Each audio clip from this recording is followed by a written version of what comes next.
All right. Hello, everybody. Today on Open Loops, I am blown away by who I have here. I mean, this is some wild stuff.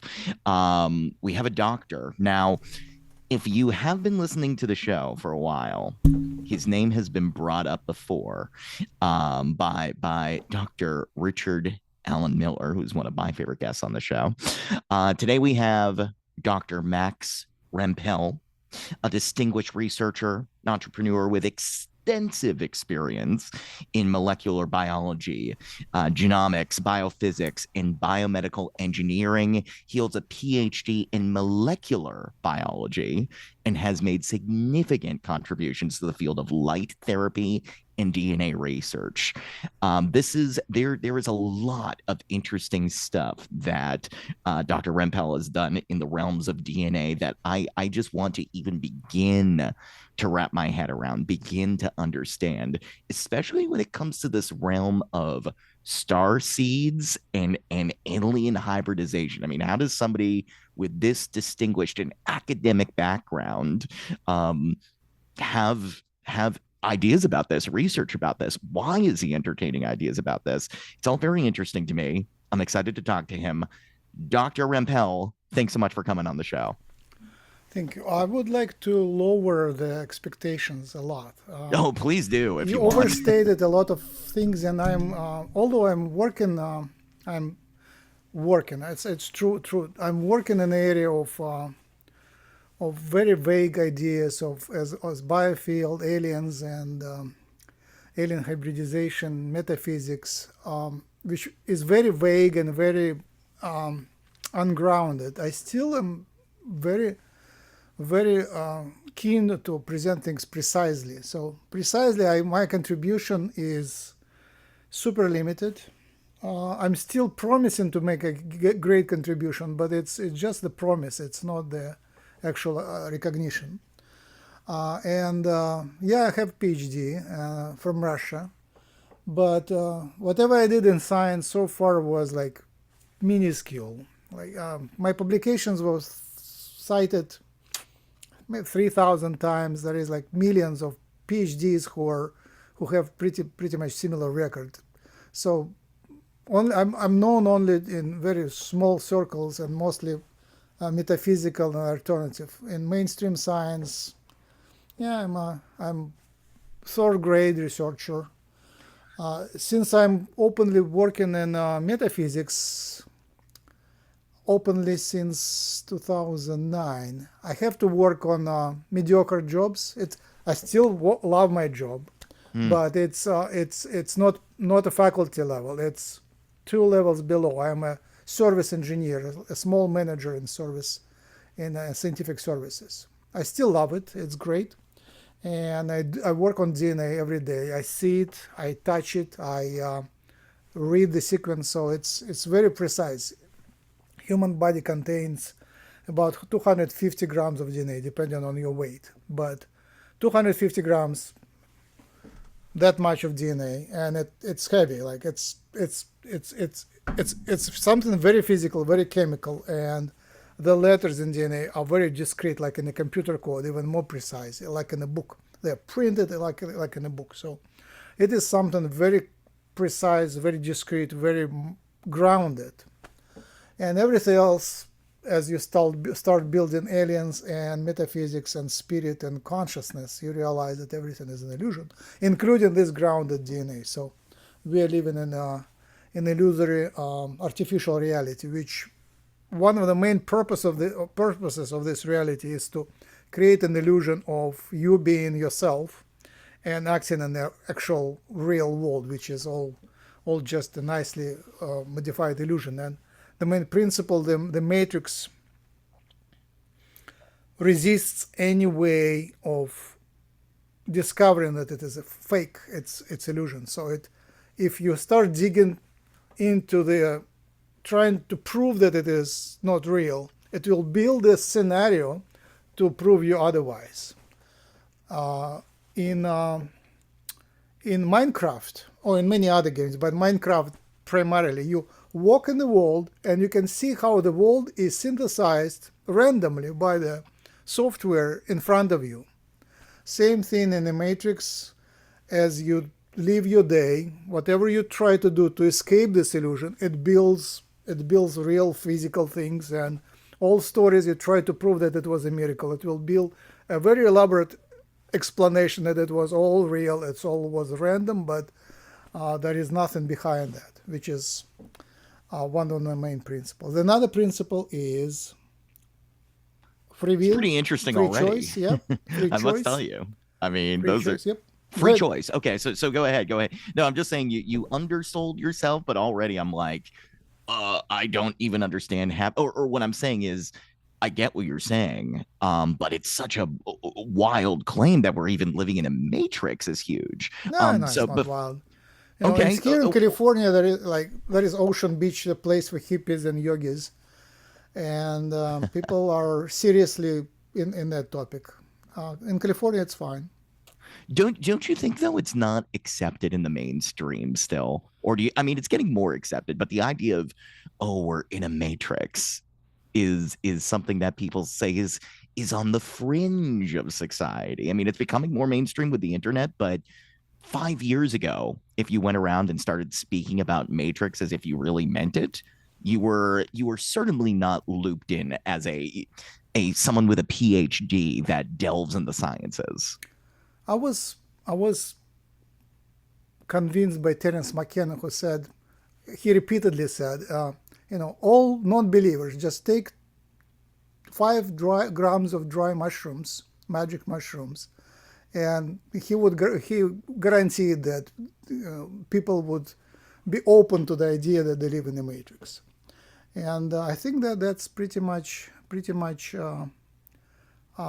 If somebody is seriously questioning that, that's the easiest answer.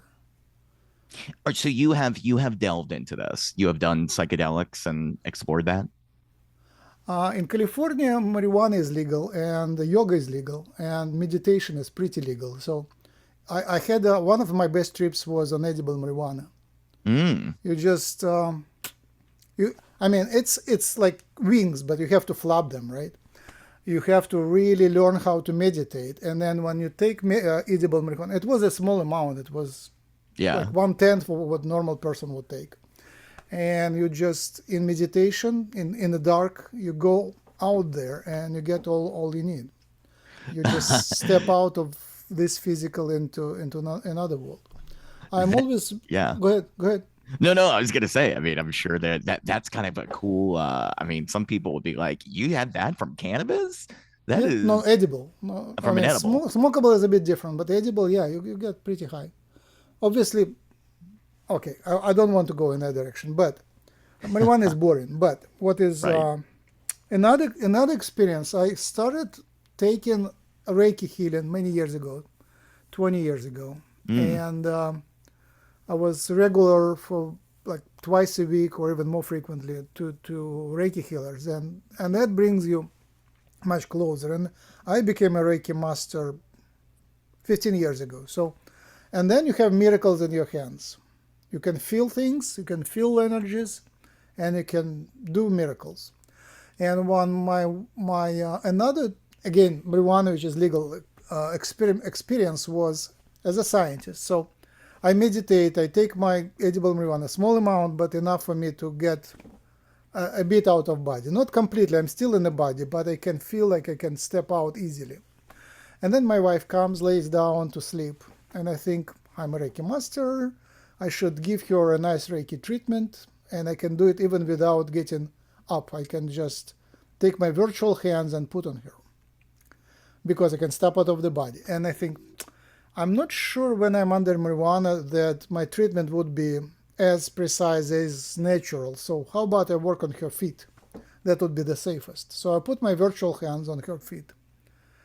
And she immediately started twisting and turning around, trying to escape from that energy because it was a chaotic energy of marijuana. And then I take off my hands. She's quiet. I put my virtual hands, imaginary hands, again on her. Again, she turns around. And that's very physical. And I did as usual, for control, which is no hands, and for experiments. Same subject, turn taking turns. It's very statistically, scientifically correct. And when you have 4 times the experiment repeated and the result repeated, it's pretty statistically significant. So that's, for me, it's a great proof. Another Reiki proof was I was doing Reiki on my friend, and he was from Russia. And in Russia, they actually British culture, like UK culture, is also the same.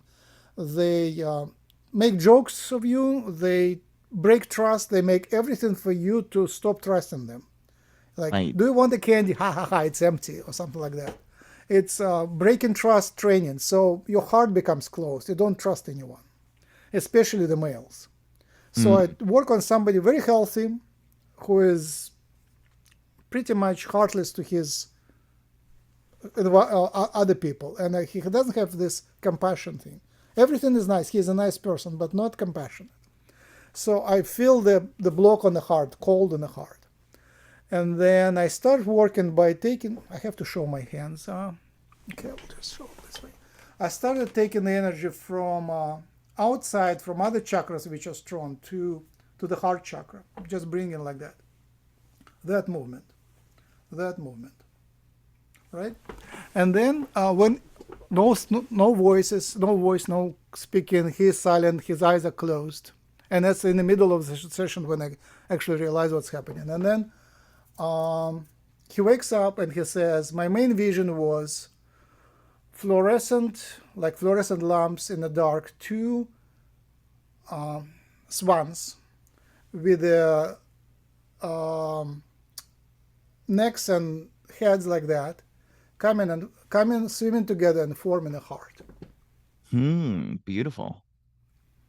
You see, we didn't talk to each other. It was only my experience to move in the energies together to treat the heart blockage. And that's the first thing he said when he came out.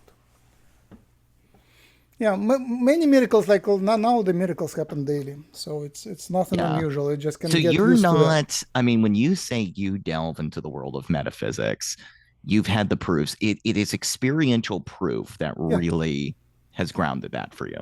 yeah.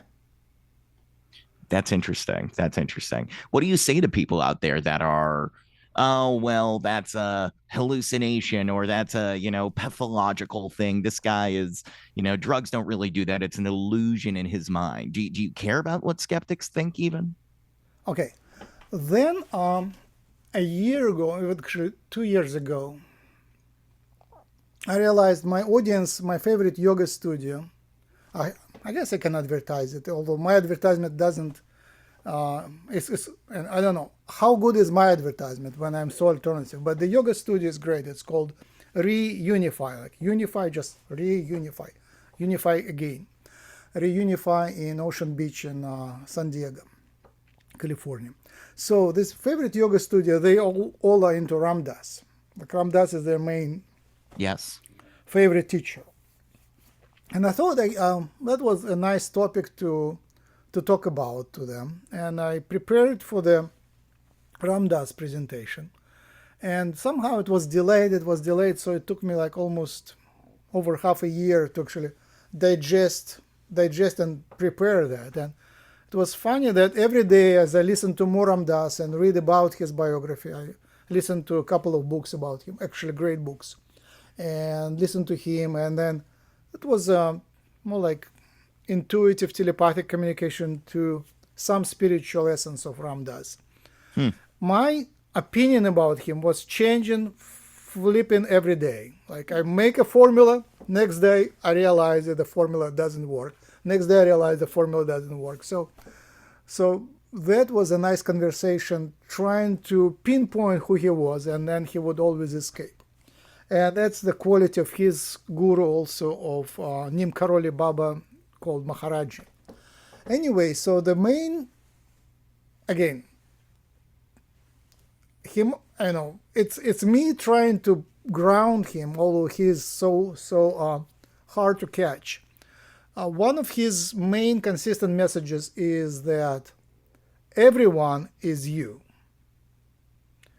In the Matrix, there is no one except one human soul which is split, fractalized, like split into crystals or rays and fractally divided into copies, as you would do in how do you call this? In Russian, it's kaleidoscope. The thing Yeah, kaleidoscope. kaleidoscope. Yeah. So, like in kaleidoscope, there is a light which is split in a lot of little pieces, but they all come from the same light. Like prism splits the light. So, skeptics are also me. Skeptics are also you. I'm talking to myself. Just I'm split in this screen. And by the way, are we broadcasted as two screens at the same time, or are we taking turns? How you say? I think we're taking turns from Okay. yeah. All right. So there is no one. Skeptics are me, and even viruses are me. The planet is me. All the stars are me, and I'm just tricked into thinking that I am in that body physically here. But on the other hand, that's the main paradigm or main challenge. How can I make my life better if I'm so connected to my higher self, my universe self? Everything which is outside of my body is universe self, and inside this body is trapped my smaller self, lower self.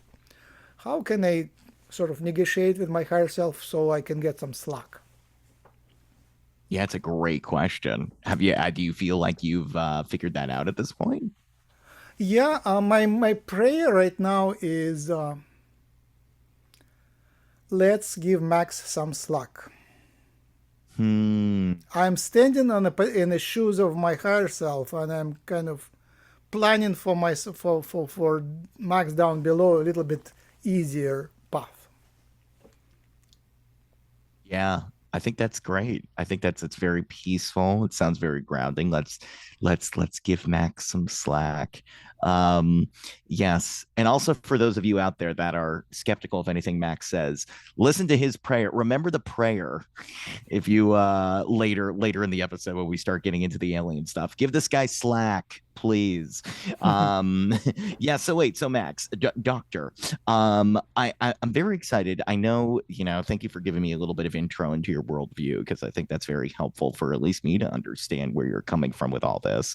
But that said, I probably am going to understand you even more by what's exciting you right now, and the reason that we were put together was to talk about xg1.org. What is that? It's a website that's Yeah, I all have about it printed out. starseed genetics. xg1.org.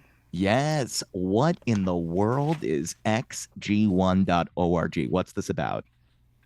All right, so just because the screen comes back to me, I will repeat that, xg1.org. Yes, and we will You post can that open for it, people. check it out, and it's only 1 month old. I have lots of sites and lots of projects, but this one is a new one, new excitement. And we are already offering this service. Me and a couple of friends. And this is a real service, real biochemical analysis. Essentially, you either send the samples to us, your saliva samples, and we submit it to genetic analysis, or you can directly send it to 23andMe or other service. Right now, we just have the program which is already written to analyze your potential genetic alien genetic contribution to your DNA. Right now, we only take full families with 2 parents and 1 child. So we require 3 samples, not 1, not 2, 3, not less than 3. 4 is fine. 2 parents, 2 children, or 2 parents and as many descendants as possible. But at least 3. And the simplest thing we analyze is, are you actually a child of your parents? If the aliens contributed to your physical DNA, then we would expect that in addition to your parent DNA, there will be some insertions of non-human or at least non-parental origin. In classical genetics, you get 50% exactly from your mother, 50% exactly from your father, and we are talking about variants. And in human genome, there are about 1 million variants. And the human genome is written in 4 letters, A, G, C, T. It's a little more complex, but for simplicity, its inheritable letters are A, G, C, T. And the others are not inheritable. It's called epigenetic modifications. But inheritable are 4 letters, A, G, C, T. And sometimes if the sentence is modified, there is like a variant in the human population. And usually it's just a single letter substituted. So you can spell substituted with U as a second letter, or you can spell substituted with A as a second letter. So the letters are the same, but one letter is flipped. And because you have 2 homologous chromosomes, you can have both A and U. And and the A can come from one parent, and U as a letter U can come from another parent. So right now, for $100, you can analyze about 500,000 of those variants in using 23andMe service. And it's just you pay online, you get your kit, saliva kit. I don't have it with me. I have actually the booklet from the kit, but it's that size. And I think you can see 23andMe. And you get like a tube, you spit there, you close it, and the cover contains a solution which would dissolve all the cells in your saliva, and there is plenty of cells, and dissolve and preserve them during shipping. And then you just mail this box. It's already pre-labeled. You seal the box, you send it out. Just drop it in the mailbox, and in about 3 weeks you get the data, 500,000 letters, and that's enough to tell if you have parent DNA, mother, father, and a child. You can tell if the child has 50% of mother, 50% of father, or maybe there is some insertions. And we already see some insertions, which is great. We just started our work. We use public data, and we have started with the public data. In public data, we already see families with markers, not only single marker, but groups of markers which are grouped together on a chromosome, which come not from the parents. So if it is true, if we don't find some explanation, that would be a discovery in biology, even without bring the aliens in the picture. There is another theory which could explain that, which is, the alternative theory is that a woman, if she has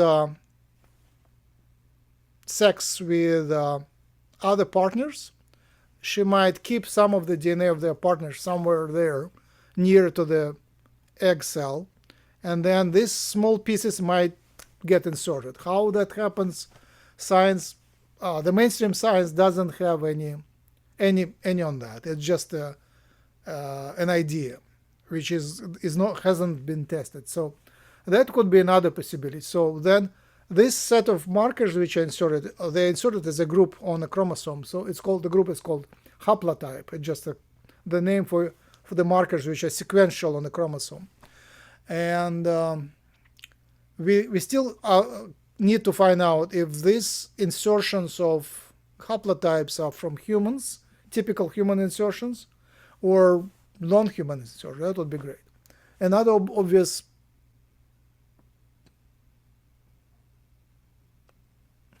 another non-obvious idea is that maybe somehow we exchange pieces of DNA.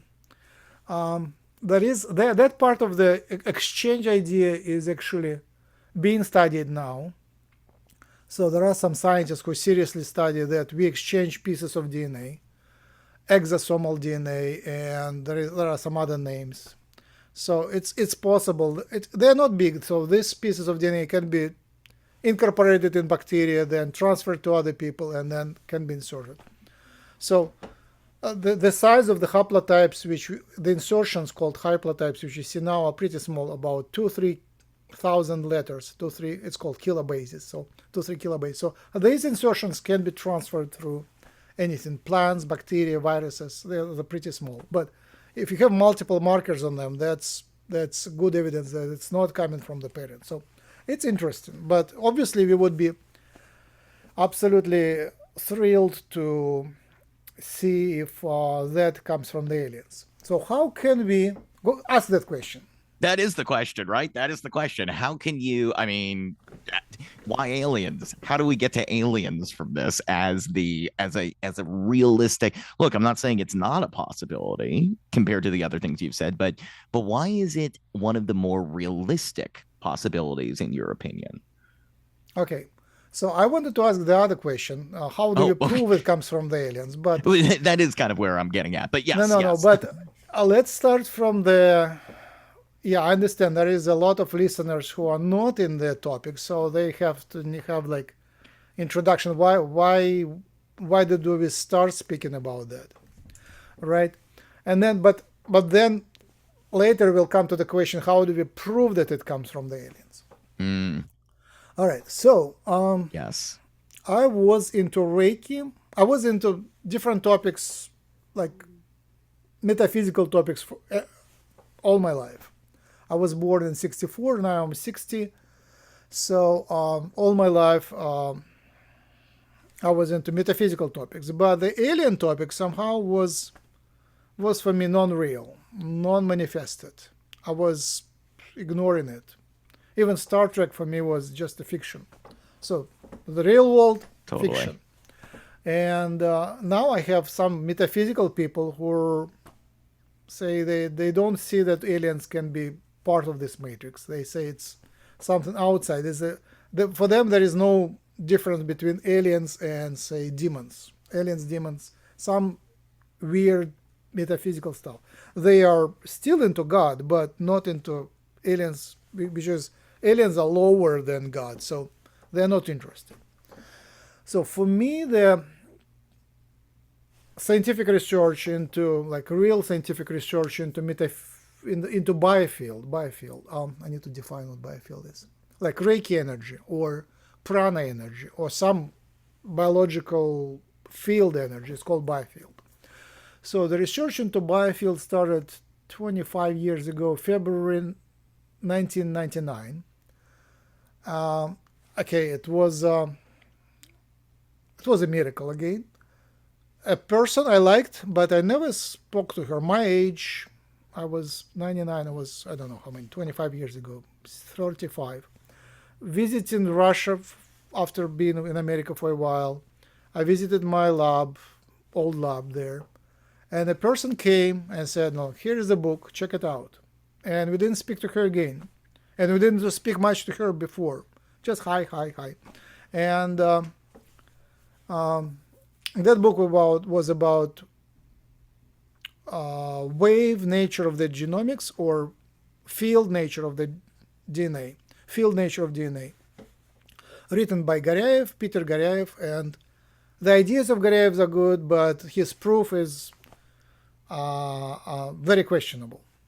But ideas are great. So I can't even read the book because it's full of nonsense, but the idea is there. So just flipping through the book, you can clearly see the approach is right.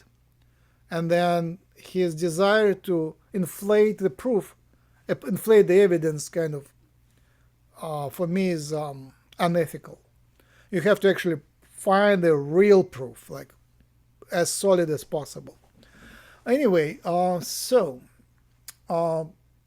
then skipping 10 years forward, I was reading a book which was called The Field by Lynn McTaggart. Yes. You Yes. know her, yeah. Lynn McTaggart, The Field. Great book.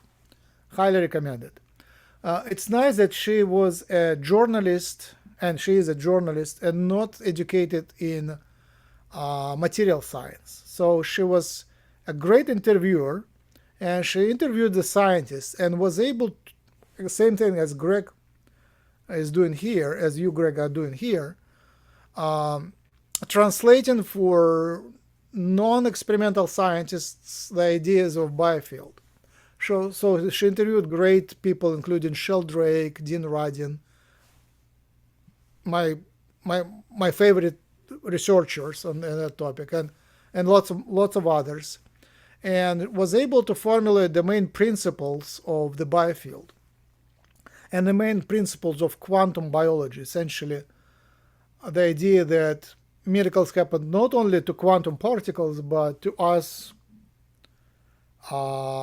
humans, which are much bigger than quantum particles. And I will not get distracted by quantum biology principles. I will, if you want, we can talk about that later. But I closed the book, The Field. It was the day after my birthday. I just finished the book. And a very weird thought came to my mind. If this is true, then let's check out the aliens. I don't know how did I jump from The Field and quantum biology to the aliens, but it was just like, let's check that out. So I opened Google and started watching YouTube videos, and I was fascinated by the aliens, and I clearly recognized the grays. I remember their faces. Basically, these faces are cause some primordial, primal sphere in me. So it took me a lot of time to get used to them. So the grays with big eyes, almond eyes, and little noses, no ears, and bold inflated foreheads. And so I immediately started building a theory. And for me, the hardest scientific question was, and it's directly related to astrogenetics, alien genetics, is how is it possible that they are related to us? Right. How could it possibly be if we evolved here from dinosaurs? How possibly we can be related to the humanoid aliens? Why would we have humanoid aliens? Is it we can't even fly outside much, and how can they be more advanced than us? That just didn't match. I mean, the principle of causality is things have to develop in time. And we clearly see that we are descendants from the bacteria. We clearly, in biology, just looking at the sequences, we can clearly see the evolutionary tree from bacteria to eukaryotes like yeast and other single cell with nucleated single cells, and then bigger things like plants, and then bigger things like worms and crabs and things like of that sort. So, and then fish, and then I'm not sure, crabs, then fish, then mammals, then dinosaurs, snakes, birds, and we are descendants from dinosaurs. We have this dinosaur crocodile brain, which we clearly see is related to us. It's not that we certainly are after dinosaurs. That's obvious. And so we are from this planet. We evolved here. Why would the aliens be related to us? And that's a huge scientific question. And that's the question that should be asked. How could we have more advanced humans out there than we are here? Is it that there is a parallel evolution? They evolved there and we evolved here. So that means that the reality, this matrix, this universe, has a principle that we have to evolve towards the image of human, which is the main image of God. No, I think that's nonsense. It does make sense, because now, as I know much more about extraterrestrials, human-looking extraterrestrials are not the majority of aliens. Maybe 40% at best, but it's not the main aliens. So, should I give the answer or kind of walk around through my path? I guess I will. I started paying attention to Bashar. Bashar is my favorite channeler. I have great respect for channeling because I have the talent. People start channeling in my presence. I'm caring, I'm kind, and I'm predictable. So So in my presence, they are protected like children. I have this grandmotherly quality. So people in my presence, I can put them in a hypnotic state and hypnotic state, and they channel. And then if they feel after they get exhausted, I kind of bring them back. So it's not a big load on their health. It's big load, but tolerable. Do you mean spontaneously, or people just sitting down and going like, "Wait, someone's calling," and they start speaking, or are you Usually actually we it's intentional. We kind of build a relationship, and then I allow them. They actually make an effort. They make an effort. So I teach channeling. got it, got it, got it? So they make an effort. Spontaneous. There were a couple of spontaneous possessions in my presence. Again, it was in channeling classes, but it was spontaneous. So Hmm. a person is just possessed by someone else, and someone else comes and starts speaking some unfamiliar language. And in one case, it was a negative being cursing, and in another case, it was quite sweet, positive being, just a tourist, a channeling being, channeling tourist spirit who just had an opportunity to jump in and have fun, and was very surprised and didn't even make an effort to communicate. He just was chatting in his language, and there was no real communication. So these possessions for me are really great proof that uh, something is miraculous happening, because it was a known language. The person, neither of the two cases actually wanted to be possessed. So it just happened spontaneously, and it took an effort. It was a sudden switch, and then it took an effort to exercise the spirit from the host, from the body. And then they came back and they were like disoriented a bit, but it was very real. And also we do, it's much softer practice. It's called light languages. Yes. Light languages, also galactic languages. When people start speaking some unknown languages in Catholic practices, they call it glossolalia. So it's religious practice when the audience is invited to speak up their languages, and then the miracle happens and they start speaking some unknown languages.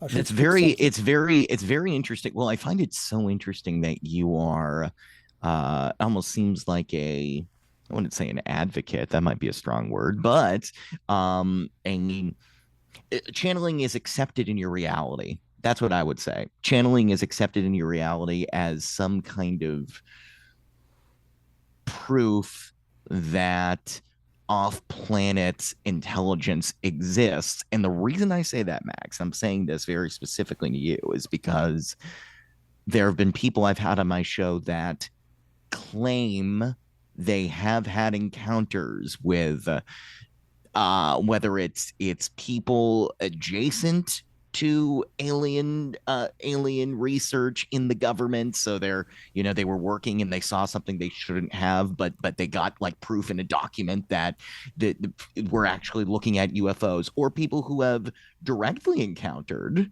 ETs or UFOs. I've had people come on.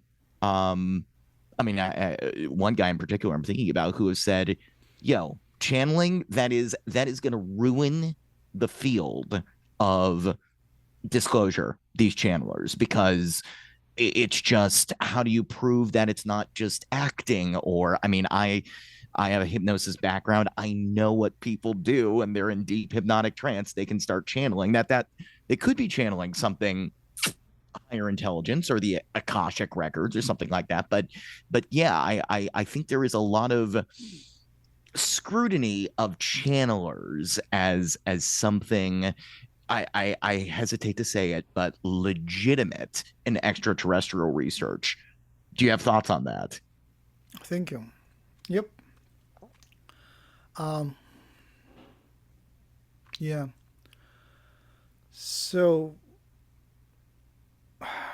I would try to split it into multiple topics because it's a it's a yeah, very vague, very fluid area of like close to psychedelics. Psychedelics and channeling are borderline between physical and spiritual, and there it's a twilight zone. So we just stepped in twilight zone when we speak about the matrix and psychedelics, and then we step another twilight zone when we speak about channeling. So for me, it is natural, it's just fun. It's interesting. It Yes. is where the answer is. Yeah, some people want to find the answer where everything is hard and solid, and I think like DNA research is hard and solid. The DNA is Yes. physical, computers are physical, and I say that the answer is somewhere on the borderline. You have to go to the frontier where the physicality starts dissolving. Like if you actually look at the DNA very close, when you see the double helix full screen, for example, like real thickness of the double helix, which is, I'm blanking on the number, in nanometers. I think it's 2.5 to 3 nanometers. It's You can count the atoms wide. It's about, in one layer it's about 20 atoms. So when you go to the atomic level of the structure, the physical principle starts to become vague, and even wave property of the molecules become much more important than corpuscular properties of the molecules. So the atom is not exactly there. It's defined by Schrodinger's principle of probability. There is high probability it will be here, and the center of that probability is right there. But with small probability it is elsewhere in the universe, right? So that's how we define the double helix. It's this physical DNA. That's the full cup of dry DNA, very physical. When you look close up at the sequence, one letter of the DNA, it's quantum. It's a wave. Okay, so same thing with the channeling. You step very close to the borderline of the physicality to something beyond. And that's for me the most interesting. The answers are right on the other side. The aliens are not physically manifested here, but they're as close as possible to the other side. They have their bodies on the other side. It's just another dimension, Yes. another world, another reality, which is for them is pretty real. And they can phase in and out into our reality, especially with their technologies. It's quite doable for them. Okay, so how do I deal with that? For me, it's normal. Hitler and Nazis, when they did the genetic cleaning, they introduced some of the terms, and I forget the terms they used. But the principle was that they tried to eradicate fuzzy thinking individuals. They wanted everybody clear cut, clear, straightforward. And I'm taking pride in this Jewish fuzzy thinking property. For me, thinking about channeling is not like clear cut things, but the cloud of probabilities, wave property of the aliens, wave property of, and that allows me. I started using it in high school. I was in mathematical high school, and there we had excellent teachers who made us compete to solve hard mathematical problems. Every problem had an answer there, and who in among 30 people in the class, who will get there first?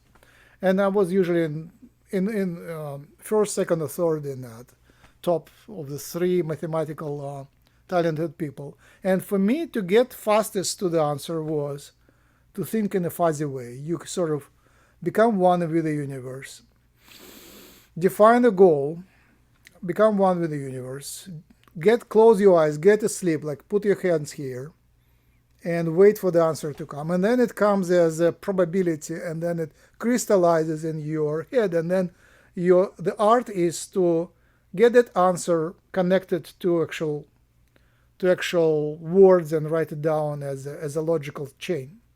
So that was trained in me in when I was like 14 to 16 years old. And that's what I'm using for writing poetry, for writing music, for discovering science. And I think that's a very legitimate scientific approach to just to meditate and wait for the answer to come. Yes. And who is sending it from? It could be Akashic record, it could be my higher self, and my higher self is from Alpha Centauri and is how do you call this? Like frogs. There is a general definition of frogs: earth, water, земноводный. I forgot in English. Anyway, my higher self is a frog, humanoid frog. So maybe he is talented in math, or I don't know where from is it coming, but that's my main principle. So I'm very comfortable working with fuzzy data. And the second thing, I had extensive training working with the biological data, which is super fuzzy. Like you do experiments in the lab, and depending what you think about your things in a dish, bacteria, human cells, mouse cells, mice, DNA in the tube, the answer comes differently, the experiment comes differently. So you have to work with that experimental model, which has the mind of its own. But you still have to find the answer. So in experimental science, you learn how do you deal with the data, which is you measure it, when you measure it's precise, but it's a Schrodinger's principle of the observer affects the observed experimental model. So do you think so science is missing this today? Do you think scientists like get rid of this completely? Are we behind in academia because we don't embrace more of these fuzzy thinking principles? No, I think all of them are us. We are one being. And in astrology, I started doing like ChatGPT version 4, not 4.0, but ChatGPT version 4 is pretty good in astrology. It writes Python scripts and does astrological charts, and then you have to always double check because it makes mistakes. But ideally, you can have it write a script, then run. It's called Anaconda on PC, and then you run the Jupyter notebook. You put the script there. It's very easy. Paste it, have it run, give you the result, and then paste it back to ChatGPT and ask to interpret. And when it has an exact chart, it's really good in translating it in human language. That's where it excels. And in parallel, use Copilot, and the other one is Cloud 3 Opus, and there is the next version, I forgot its name, and u.com. So if you use several engines, you actually get really good astrological readings, and wow, it's called human design reading. So yes, human design is great because it uses I Ching and Kabbalah and the Tree of Life, Merkaba. So that's in human design analysis. So when you look at the person's, you have to know the city and the time of birth. So when you look at the complete chart, you can see that this person is so materialistic, it is impossible for them to be thinking in a fuzzy way.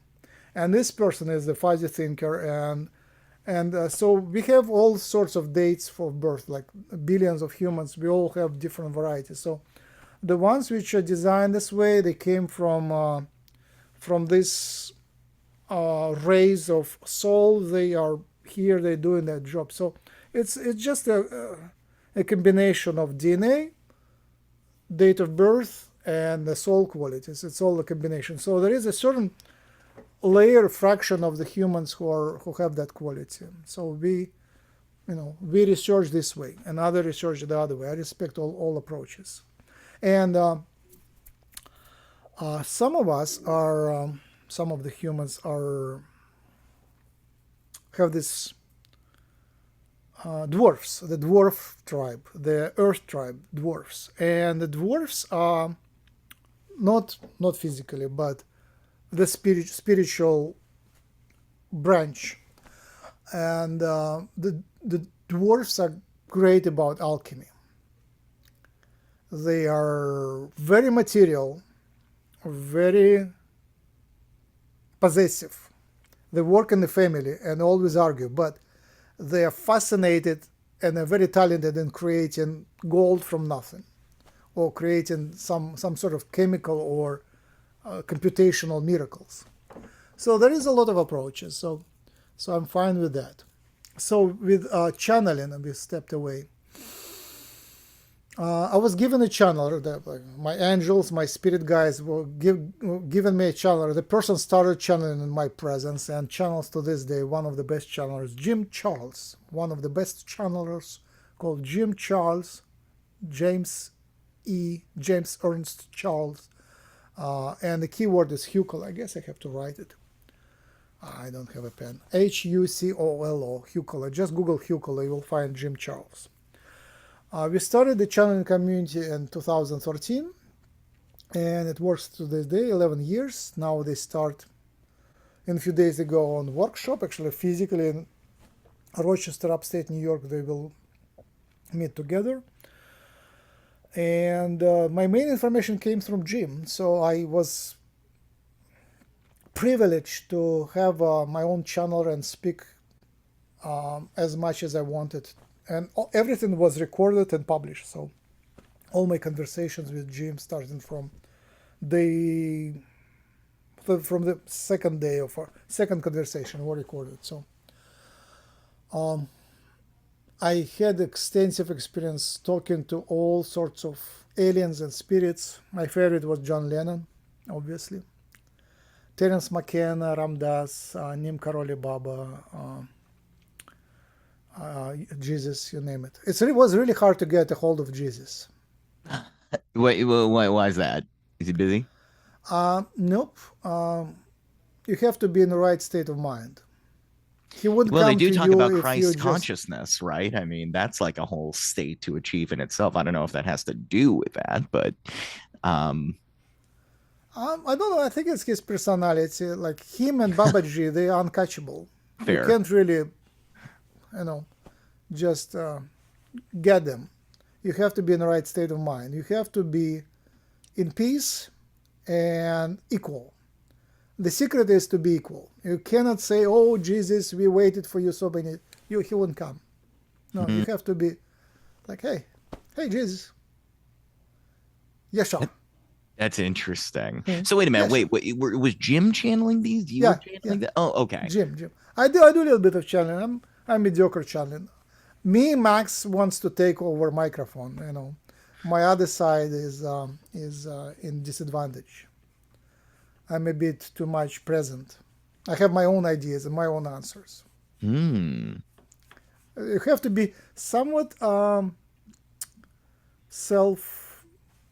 giving away yourself. I don't know the word, but sort of putting yourself on the side and kind of not wanting to take the stage, and then the best Ego, channel. removing your ego, egoless. Sounds like. Yeah, something like that. Yeah.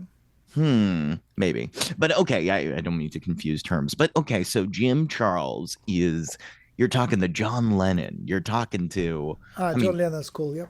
you're talking to Jesus through this guy. Yeah, one of my favorites was Lyndon Johnson Oh. because he's on the other side. He's pretty nasty, and he knows the inside and outs of the dark circles. Well, I was gonna say, what did he tell you what happened with JFK? Did you get the insight that you Yeah, I can spoke to share? JFK and to others. Yeah, somehow they don't like to disclose the details. It's just too politicized, but it's obvious. It's two mafias. It was JFK was in, if I'm not incorrect, in the Irish mafia, and the other one was Texan mafia. They had two dark mafias competing on a high level, and it was again about the disclosure. JFK was for disclosure, and they were against. They were trying to hide it. So Yes. Texans just killed him, and Lyndon Johnson became the president. He knew it was coming, but they intentionally kept him not exactly involved, so he was just informed. And but he was ready to take over, so he knew what is that it is coming. He might not have known when, but he knew it was coming. Very interesting. All right, so you've got Jim Charles. You're talking to different people. You're learning stuff. Where does the genetics start coming into this? Yeah. So again, before even meeting Jim, I met him, I think, in 2013 spring. So I had 3 years before that. 2009. By the in, so after a week of research in 2009 February, I realized I could Google ufology Rochester. I was in Rochester at that time, and surprise, the same day there was, or next day there was a meetup of ufology interest group, which was around Richard Dolan and Cookie, forgot the last name. So I came there as usual. I was late 15 minutes.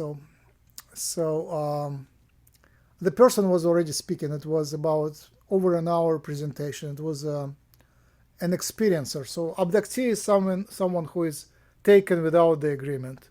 Experiencer is somebody who agreed to be taken. So she was an experiencer, and that was still the best report, justification, what's the word, testimony, or the best testimony of alien experiencer details, because she was given complete memory of all her trips, and she did it from childhood. She volunteered and had a lot of visitations and experiences, and her health was a bit hurt, but she's still around. And then I did 2 long interviews. They are all published, video interviews. So it's so collected a lot of information. And as usual, I'm trying to ask, and it's not channeling, it's actual experience. So to ask some questions which would not be on the surface of mass culture. Like if you go to the alien trip, where do you go to the toilet? It's not typically discussed. How I'm are the interested in that toilets? too, for the record.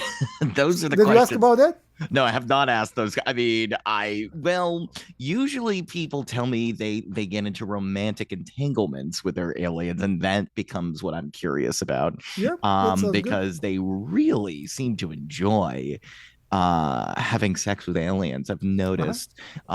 It seems to be a very yeah, we're not doing it right on Earth, is what I've learned. I don't think the Kama Sutra is even getting close to what those Arcturians are capable of. Yeah, so I don't know. I mean, it sounds like lovemaking is a skill the aliens have nailed. But toilet, I have not asked about. Like, yeah, what kind of things are you finding out, Max? I'm very curious now. No, that's not very interesting. I mean, they don't bother with Do they building. even have the bodies do they bring in, do they eat and then the waste comes out? I mean, I don't even know if they have butts. Yeah, there are 2 types of visitations. One is physical, and another one is more like astral. So in astral, they don't have to go to the toilet, but in the physical ones, they have to. And usually, when they have to go to the toilet, then aliens don't see why you have to hide it. It's kind of natural, so you have to do it in the public. They don't give you private opportunity to go to the toilet, so you have to, like, they give you just some sort of contraption which is made up, just to be actually working. So, and how does the furniture look? How do the lights look? How do the fixtures look? How do you open the door? Those little things which are being like how, like if you want a table, like were the blankets there? Like what was the surface? Something that is not frequently discussed, and lots of details. So I'm always asking for details, and then look for confirmations from other visitors, other experiencers. So then I ran an experiencer support group from whatever 2009 to 2014 in San Diego. So we had excellent experiencers and abductees. And usually a person comes, you would never think that they have anything to do with that. And then they share their story. And usually it's the first time they share their story. And often they have some corroborations. Like my favorite experiencer story was that two stories similar. One is that a friend, we had it also an interview, so I can say, from Toronto, blanking on the name. He had a lung cancer, so the alien, and he also had from smoking, and also he was scheduled to have a visit to an alien ship. So he had a telepathic contact there. They said, be ready, and he was sitting ready for the trip. And they didn't come, so he started drinking. And by the time he was taken, he was pretty drunk. But they took him, and then they did the surgery there and removed the cancer and treated him. So he didn't have the tour over the ship because he was in too bad of condition. So instead they took his friend, a female friend, from elsewhere, acquaintance, and she saw him there. So he knew he came, and she saw him during, and she had a tour instead. So that was one confirmation. And another one, Weird. I think it was not my direct contacts, but the two people who knew each other were taken, and there they had an opportunity to exchange T-shirts, and they came back with having T-shirts of each other. So that was another confirmation. Oh, wild. Very weird. Okay. Yeah. Yeah, Huh. my strongest physical experience was the first time the aliens came through a channel through Jim. I asked them. I was ready. I was already like researched, prepared. So I'm applying for the visit for the ship. So I know that they have bureaucracy. So I submit my application. They say we have to do the chemical test. I say I give you the permission to do the test. And next morning I woke up. There was right here. There was that size angle. How do you say? This geometrical shape, like L shape, made out of 7 or 9 red dots, which look like bee bites or big mosquito bites. And they were geometrically correct. And that thing stayed on me for half a year. So every time I had doubt, I could look at myself. The thing just was there. Wow. Yeah, that was the strongest of my physical evidences. But that like happened unexpectedly. And I don't remember any trips to the ships, but I had that thing on my body. So,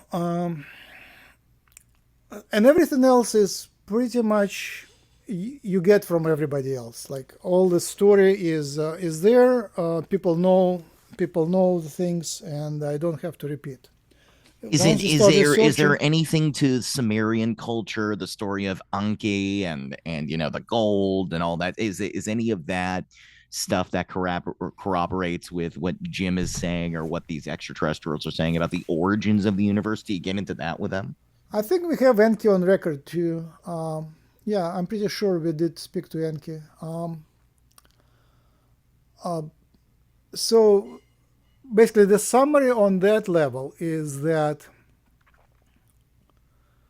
Blavatsky. It started with Blavatsky.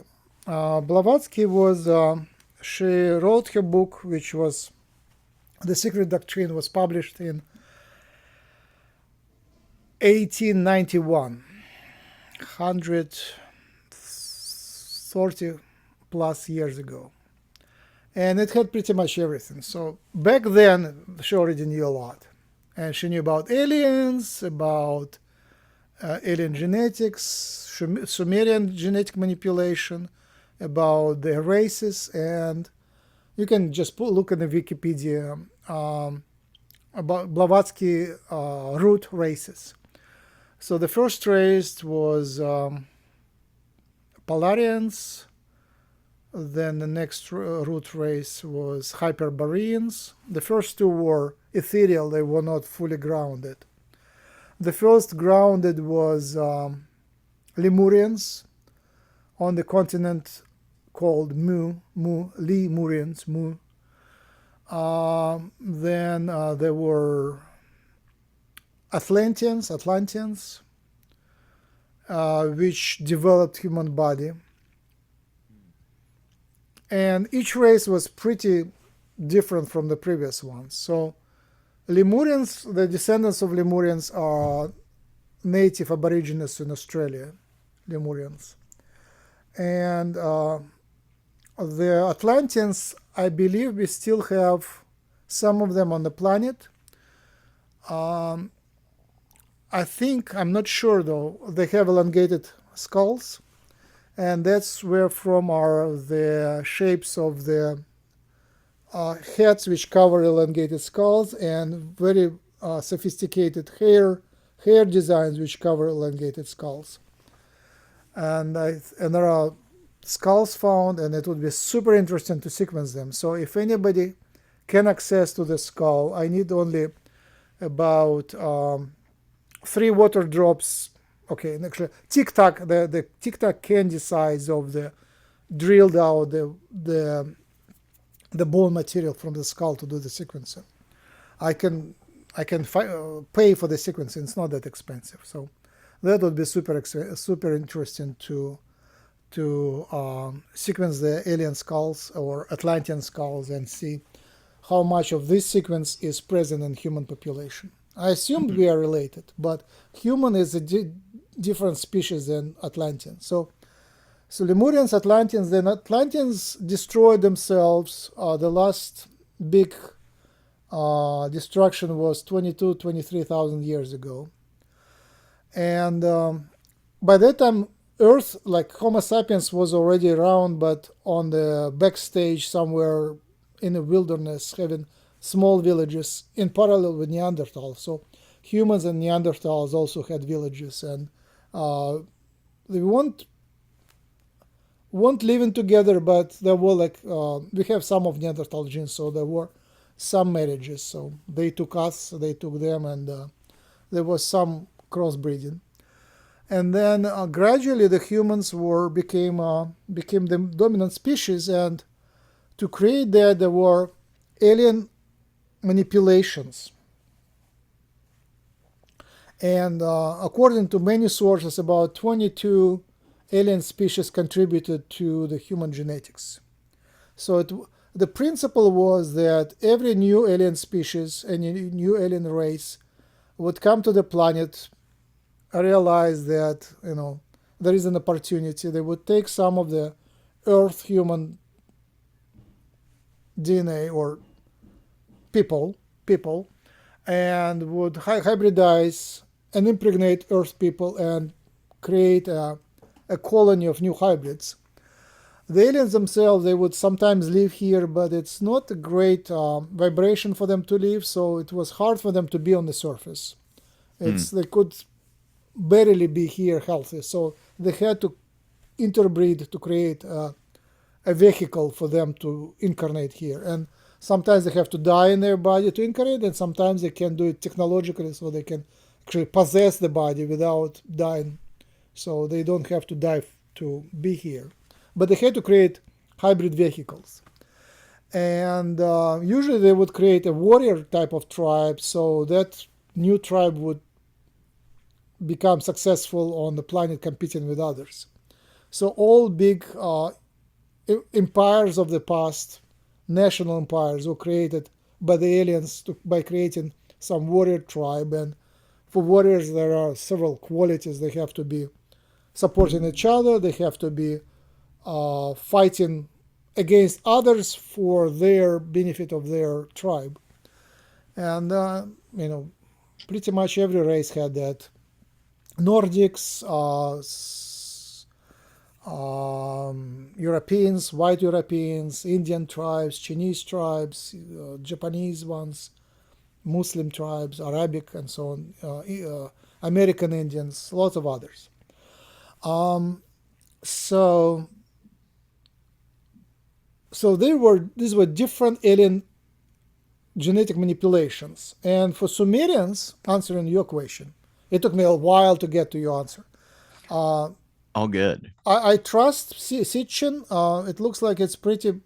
The main story by Sitchin stands proper. So they created one of the first civilizations here. They gave writing, technology, math, hierarchical structure, and they created the slaves in such a way that we were given the genes to be obedient to gods, and we have this God gene to trust in gods, trust in aliens. So that's our God gene. So we treat aliens as superiors and listen to them, even if they might not deserve that, even if they might not have our interests, might respect our interests. Then the gene to work hard. So hard-working gene, and Mandelstam is one of our poets in Russia. He noticed that 100 years ago. So he said, "This sin of labor is in our blood. It's even if we don't want to work, something pushes us to work hard." And then the desire to dig gold. I was fascinated on some of the night ufologist shows. I forgot the name of that. East-West, East Coast, East... Coast to coast? Coast to coast, yeah. Coast to coast. Somebody, a caller said, "Guys, I don't know, but I have this urge to dig. I have a big mine. I bought a farm somewhere in the middle of nowhere, and I just dig, and I have a big mine down. It just makes, it's fun to dig, and I just dig deeper and deeper." So I also have that. Many of us, we just are. Sumerians put in us that miner's instinct, and why Minecraft is so popular, because it's a miner's instinct to dig. Wow! And in Minecraft, you can dig very fast. Yeah, it's just paradise for a digger. So Sumerians did that, and we still have this fascination with gold. Apparently, they needed gold for their planet and for their bodies. Somehow, it's monoatomic gold is somehow is needed for them.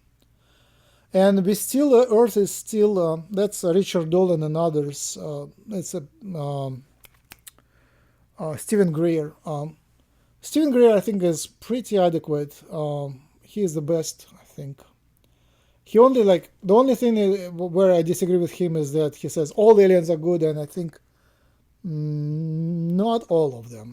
Yeah. Galactic Federation is great, but there are pirates and other which are not as great. Like especially some of the Greys and some of the Nordics, some of the Orions are, some of the reptilians are still not as friendly as they could be. I've heard that too. The person I interviewed, my experiencer in this ufology group in Rochester, she said she knew many of them, and she said she would rather be with a reptilian than with a Nordic.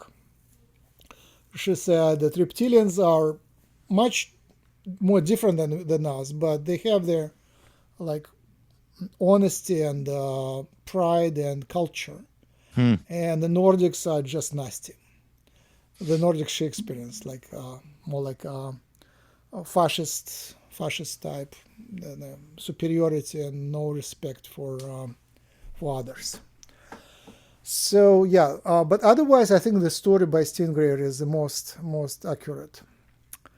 So essentially, we have this runaway civilization, according to Richard Dolan, which became especially prominent during Lyndon Johnson. So that's the time when there was a split, and some of the contractors were given more freedom, military contractors, to be more on the dark side, and then they trade with the galaxy. Essentially, there is a civilization, human civilization. The population is, I think, under 1 million, maybe, which collect resources from the planet and trade with the galaxy, and they produce some of the components here, and then they have some productions in a solar system, some of the factories, and they just trade in the galaxy. They produce goods, and also they trade with slaves, slave trade, and some of the humans, they just contractors. They are trained, and then they go and work elsewhere. Here's the thing that's interesting about all this. This is what, okay. And again, I know I'm asking you questions that might be hard, but it's because you're a doctor. Um, but I guess here's what I wonder. You mentioned that we were talking earlier about JFK knowing about UFOs. We were talking earlier about you just mentioned, like negotiations between the planets and stuff like that. Um, if this stuff is really happening, and we're hearing it through channelers for sure, but why are they able to keep it so, why is it taking so long for the Pentagon to go, oh yeah, we do see things in the sky that we don't understand? And that's all they're saying. They're not even saying they're extraterrestrials. They're not saying they're aliens out there. They're just saying there are things in the sky.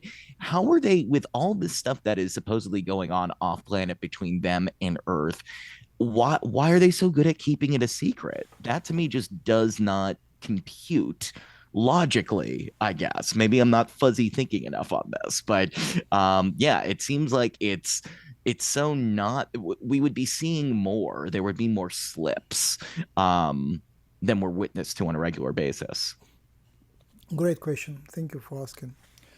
So why it doesn't manifest?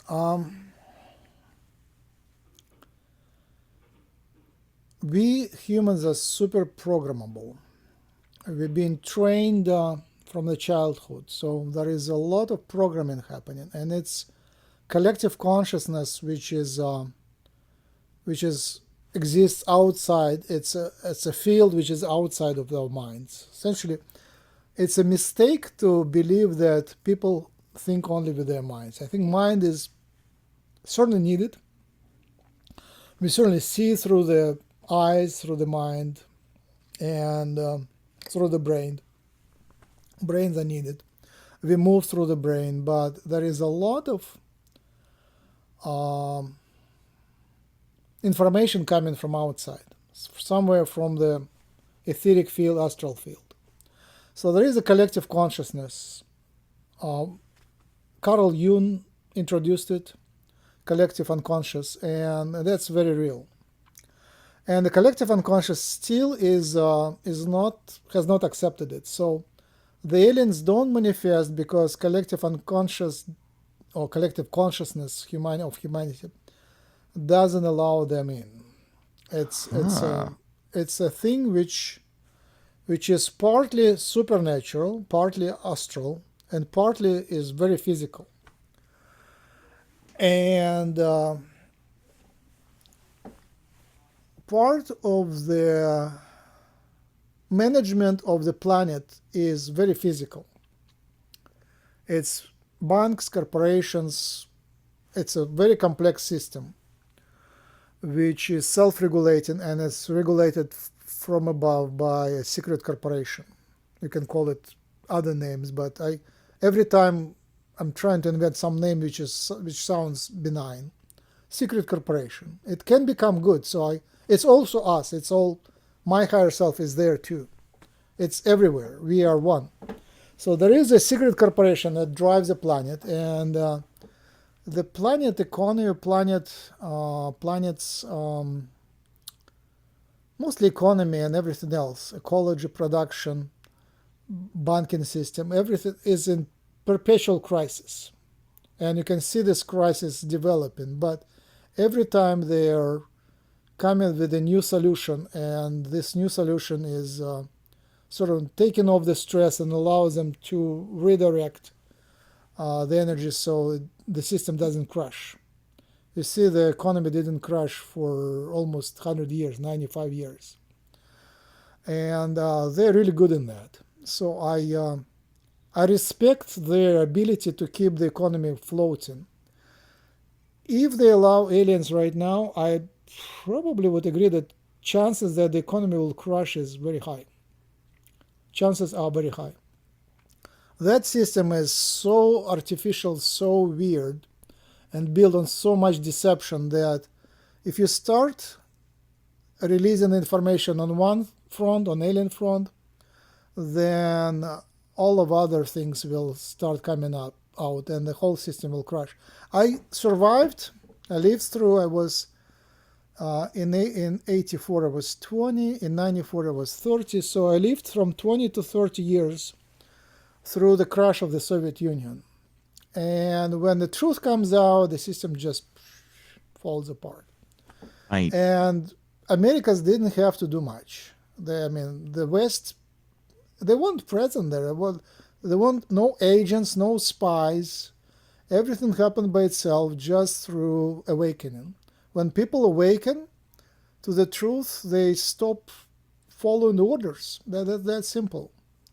People are here manipulated by fear and illusions of success, illusions of material gain, and some other factors, sex, entertainment, and stuff. And it all works. But if people start awakening, the whole economy will disappear. It will be like a disaster. So that's one of the reasons the aliens don't. No one wants to touch the control of the humanity. Like, if suppose like you are an alien civilization and you have 1 million volunteer aliens and lots of robots, would you take the charge of this planet? I spoke to one of the groups which actually wanted to do that, and their plan was worse than what we have now.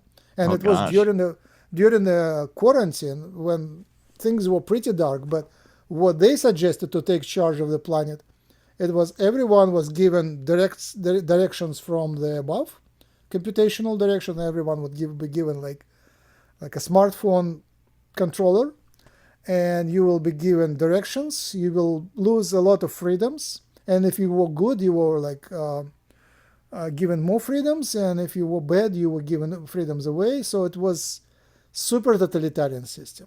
And they said, yeah, after maybe 10 years, we would relax it. But for the first 10 years, we'll have to control everybody. And I said, guys, you don't understand. That's Earth. That wouldn't work. On this planet, the totalitarianism doesn't work. That's like bad idea. It's just your model just sucks. Your mathematical model, it just sucks. You told this to the aliens? Of course. Maybe I was a little more diplomatic. It was questionable. Yes. And then I would add sucks. I mean, they were like obnoxious. But they were actually good villain Pleiadians. They were like just one of the Pleiadian brands. Oh, nice. I've always heard good things about those Pleiadians. Yeah, but these guys, they had their own plan. And they said, we are ready. We already have the system. We are ready to implement any time now. So, wait, I was distracted. You said, what was the question? The question was, why didn't alien ideas or alien information disclosure, or why are they just so progress? Yeah. Yeah, and why? I mean, in your opinion, do you think every world leader absolutely knows about this? They're just like, is everybody for the most part sitting on this knowledge, but they just go, oh, we can't really release it to the public though. We know this is happening. It's just we never can. It's not the right time. We just know it's not the right time. I mean, what do you think? Yeah, the question is a bit, I would say, just the term world leader. What is a world leader? I don't know. That's fair enough. I mean, elected leaders? Sure. That's a good point. Elected leaders. Okay, that is a very good point. That is okay. Yeah, that is a good point. I mean, people in the public eye are arguably puppets. Yeah. Okay, Donald Trump, does he know about the aliens? I refuse to lower the vibration to discuss that topic. Okay, fair enough. No, you're classier than I am. Okay, so just dirt. I don't even, I flip every time I have that on the screen, I just flip it out. Okay, fair enough. So U.S. politics, low vibration. Definitely agree with that. Um, hmm.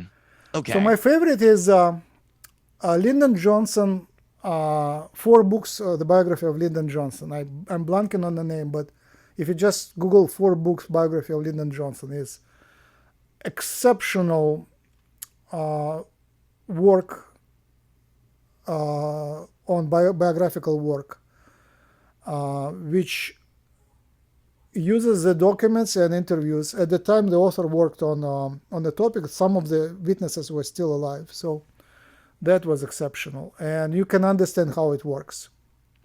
So they are puppets for sure, but they're elected puppets, so they have some power. It's a system which has layers and layers, and and it functions. So the public layer and political layer functions, but it's all design. I think it's a great invention by whoever founding fathers to make the system manageable, while everybody, the 99%, believes that they are in charge, that it's their own system. And that's why it's so ingenious. Like, unlike Asian system where everybody knows that they're being exploited, in the Western world, people actually believe that they are that elected people actually being elected by them, which is nonsense. It's it's only partial truth. And the second thing is Yes Minister, Yes Prime Minister by BBC, of which aired in 50s, in 80s, in 70s and 80s. You can clearly see how the elected individuals or officials are being manipulated. It's very hard to be on the top. Sometimes I am managing few people, and I know that you are always being how do you call? You have to be. You cannot be a manager and retain a high level of integrity. You have to go to compromise. You have to compromise. Yes, that's definitely And true. compromise is the key here. Some know, some don't know, some pretend not to know, some know but hide it, and for some it's just uninteresting. So my answer to that is, let's do the scientific study of alien genetics, alien hybridization. Yeah, let's go. Let's get to the gold here. I mean, this is believe me, this is it's such an interesting conversation already. So even though some of the stuff may have seemed off topic, it's all part of the same thing in my opinion. So yeah, no, I want to get to this. I know at one point you mentioned Bashar. You were talking about Jim Charles. I mean, how do we get to alien genetics? What is the proof? I'm excited to hear. No proof, just ideas. Okay, fair enough. Fair No, enough. it's open source. It's the idea is open source. Okay. So essentially, lots of people who have been taken, for them it's the highest spiritual point of their life, because like sex, it's going to the other dimension. Like, you really get out of this matrix elsewhere. You become free. For us in Soviet Union, it was visiting abroad during the Soviet times was, wow, actually there is a free world. So if you escape from this matrix on the planet to get outside, it's ecstatic. Even if you're being taken by evil aliens, it's still your escape this matrix. You get into another matrix. So lots of people would pay money to see the alien genes. That's my point. I know lots of people who would love to pay money just to prove their connection.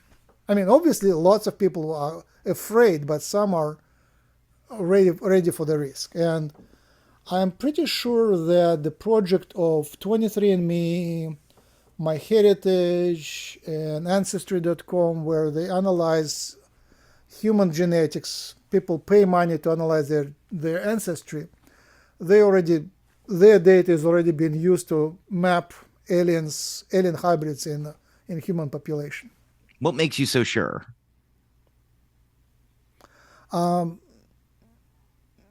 Lots of research, as again, like trilogy or 4 books of Lyndon Johnson, just understanding how the insides of the system work. Richard Dolan, books of Richard Dolan, books of Stephen Greer. Hold on, I'm there. History of quarantine and related things. Because this is a conspiracy. I mean, I was going to ask you about 23andMe. You were saying you should do it with 23andMe. And I was going, do we really want to be giving them our DNA? I mean, that's always the fear, right? People say that all the time. I don't want to give these people my DNA. What are they going to do with it? So I was curious your take on that. I very carefully read a book autobiography by Snowden, Edward Snowden. Yes. And the movie made on the basis of this book is also great. It's a little funny how they made it, but they had to be safe, so they made it a bit cartoonish. Right. Especially when it. Did you watch it? No, I have not seen it yet. No, they made it a bit cartoonish, but when they show CIA inside works, they made it like very cinematographic, very beautiful. And if you know that all federal buildings and insides are intentionally made to look like they're trying to save money.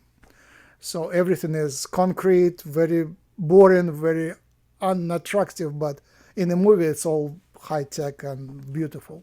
So no. I mean, if you have been in federal buildings, they are very sort of downplayed. They're grandeur and concrete, but all the accessories are sort of simplistic and cheap. Right. Like in United States Post Office, something like that. So Snowden demonstrated very clearly that there is a global databases of all conversations, everything which is collected through the smartphones, computers. Everything is watching you. All the files, all the sounds, all the videos are being collected. And according to Dolan, and I think it's true, that the amount of resources there where it is collected are much higher than what we have in general public. It's not smaller. It's not the military budget or secret budget. It's much bigger budget.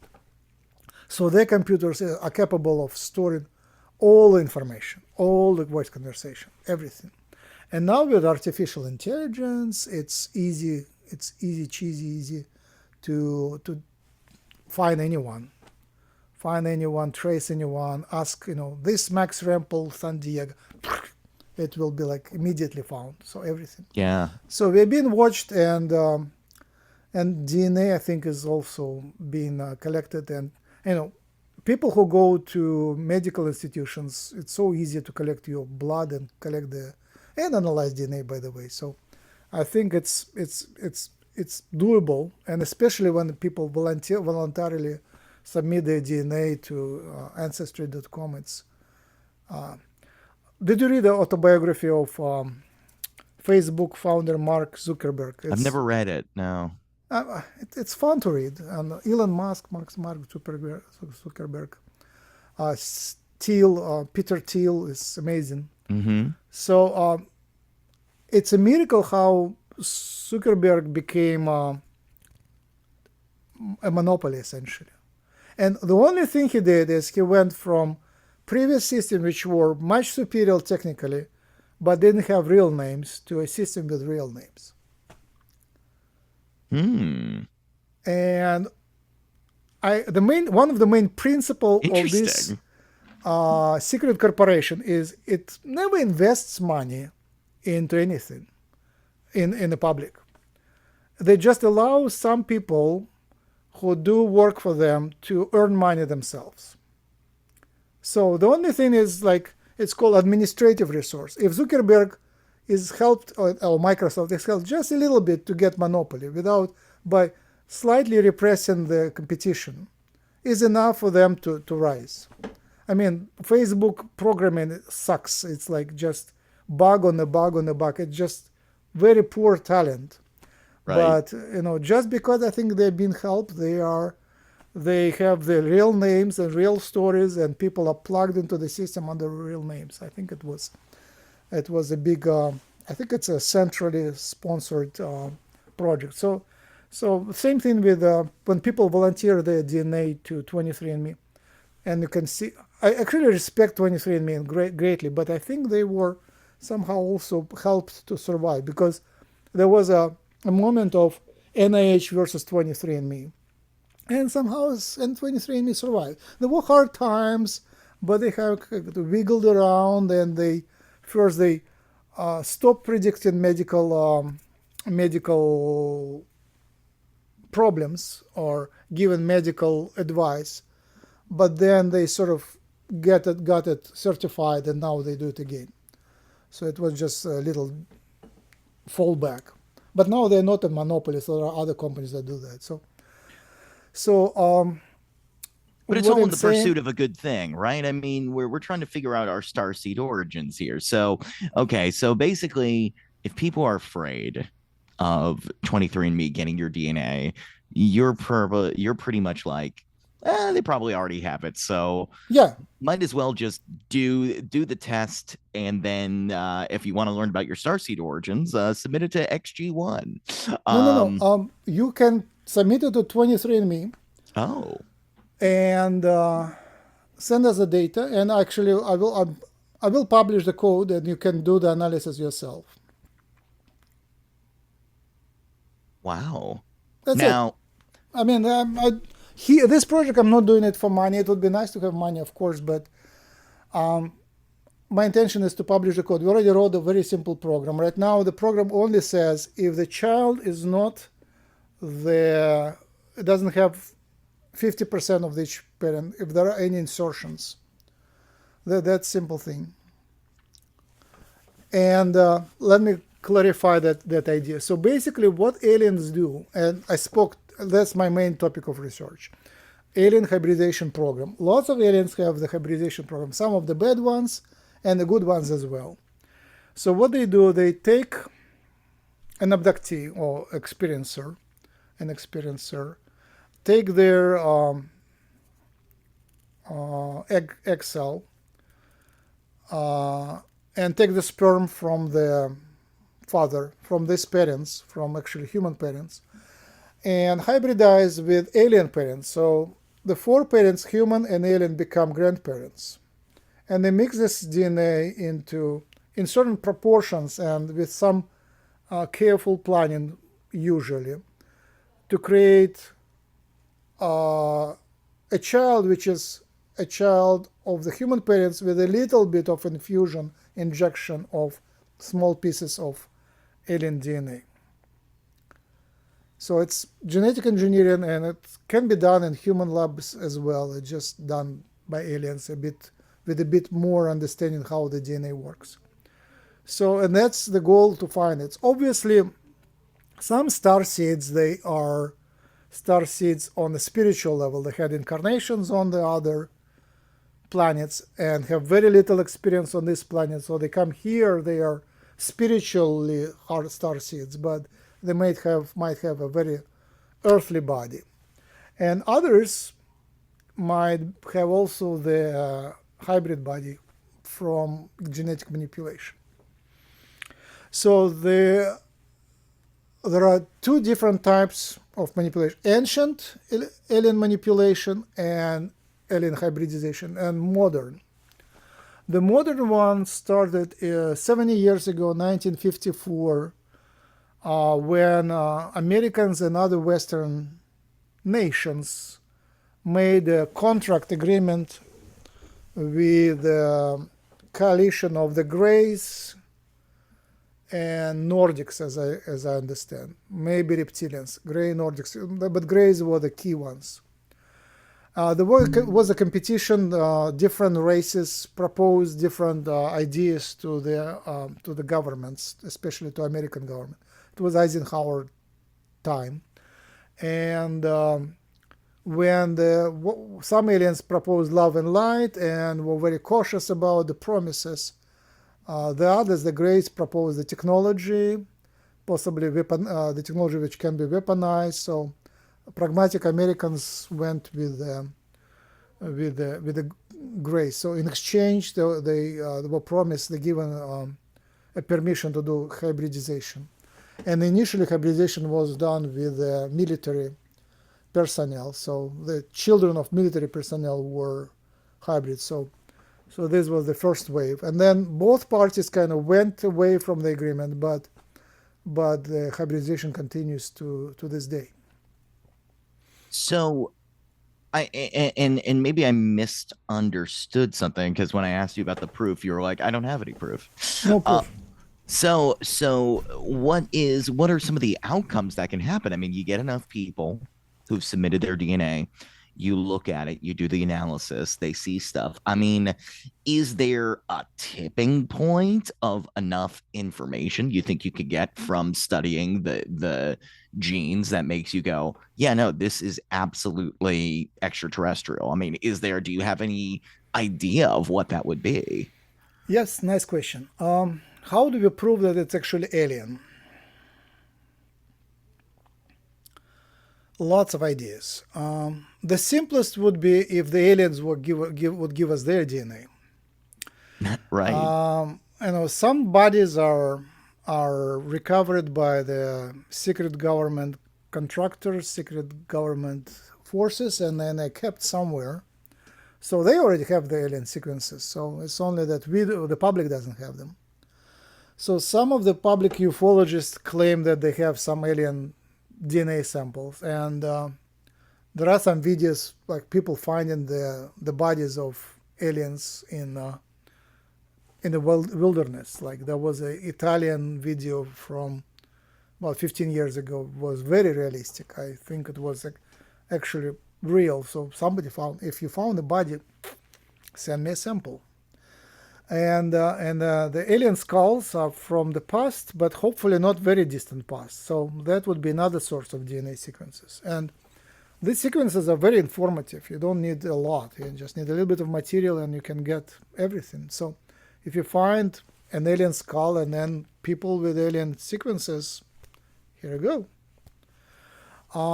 And another little softer proof would be to collect a database. Once we have about 100 samples from people who were abducted by aliens or visited aliens, and they actually know their alien connection, some remember, then we can compare the frequency of, we can compare two things.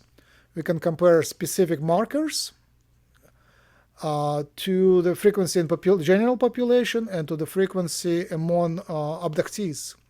And especially if these abductees know that they are from Pleiadian culture or from the gray culture, from reptilian, Aryan, Arcturian, Syrian, I mentioned grays already, Andromedan. These are the main known ones, but there is like many tens of others. But the grays are Yael are very prominent. So the grays, Yael, Pleiadian. If you find the correlation between this, that would be great. Even two people, different, two families, independent families, different from all others, having common patterns and then knowing the same origins is sufficient. Light languages are great for that. So I'm speaking my light language, and there is a song from my tribe. I'm from the third, Pleiades, third star, one of the stars in Pleiades is called Taygeta, one of the seven most bright stars. There is a planet called Tara there. That's one of my incarnations there. So if I found that I have also genetically, not only spiritually but genetically related to them, that would be super cool. But so I know the song from my tribe. I'll do the song. Maybe somebody recognizes it. It's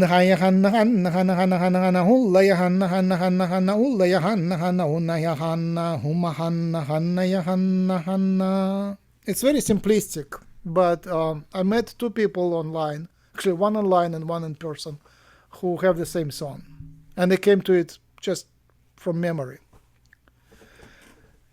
Wow. So if we are related, like three of us, if we're related, that would be super cool. Yeah.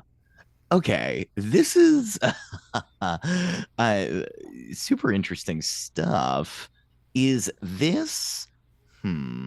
Okay, I want to ask you something, but it's very much about Russia. Um, because I'm curious your thoughts on this. What is up? There is a connection between the UFO ET topic and Russia. And what I mean by that is that classic yellow book.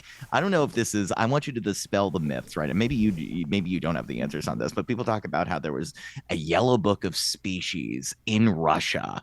So, and for some reason, I think people are drawn to the idea that overseas, maybe in the Soviet Union, they were tracking and engaging with aliens, and then things changed. I mean, have you met any people in Russia that were engaged with this stuff? Do you think there's a Russian connection to UFOs that's stronger than other areas in the world? I mean, what can you tell us? Okay, that's a big topic. I left in '96, and my awakening to UFOs were in 2009, so it was quite a while, 13 years later. So back then, I just didn't wasn't much interested. I wasn't much interested. My stepfather was a patient. What's the word? Passionate lover of science fiction and ufology. So only now I make this connection. Like it's like it stands out. So I had ufological books in my house. I just wasn't interested in them. I flipped through them. It wasn't interesting. And he had super ufology enthusiast friend who was visiting our house, and I recently called him. He was still alive, and we spoke for a while, so he knows everything. But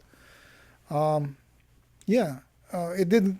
I didn't learn anything new from him.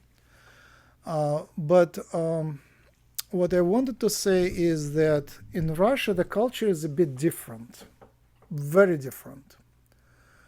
One problem is that here people respect evidence and scientific approach and really respect investigators who are thorough and logical. And in Russia, there is very few of those left, and there is a culture of making things up.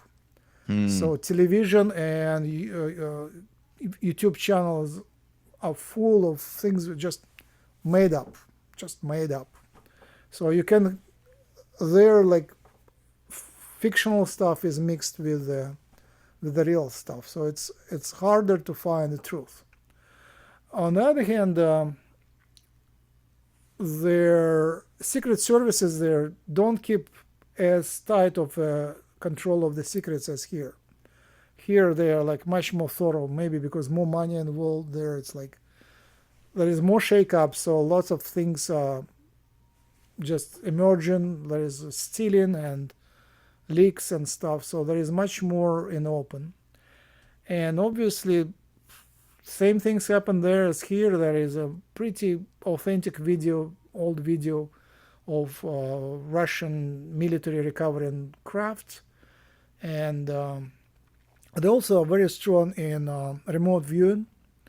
Actually, Yes. remote viewing project here was done as a follow-up or attempt to copy what Russians were doing. So Yeah, you hear about this all the time. Russian psychic research. I mean, yeah, it's there is very much an investment in I mean, who'd you mention earlier? Secret Doctrine, right? Blavatsky. Blavatsky wasn't in Russia, and Okay. she left very early. So she was in UK and US. There's some connection to this land of Russia, though. That is But yeah, Rerik I think was funded in part by secret societies. hmm. Nikolai Rerik, and blanking on the name, Gurdjieff, respected very much by Ramdas. I think he was also somehow supported by secret societies. So even the Russian Revolution was in part coordinated by secret society. So it was all one big game, and Stalin was very much in dark magic, and Gurdjieff was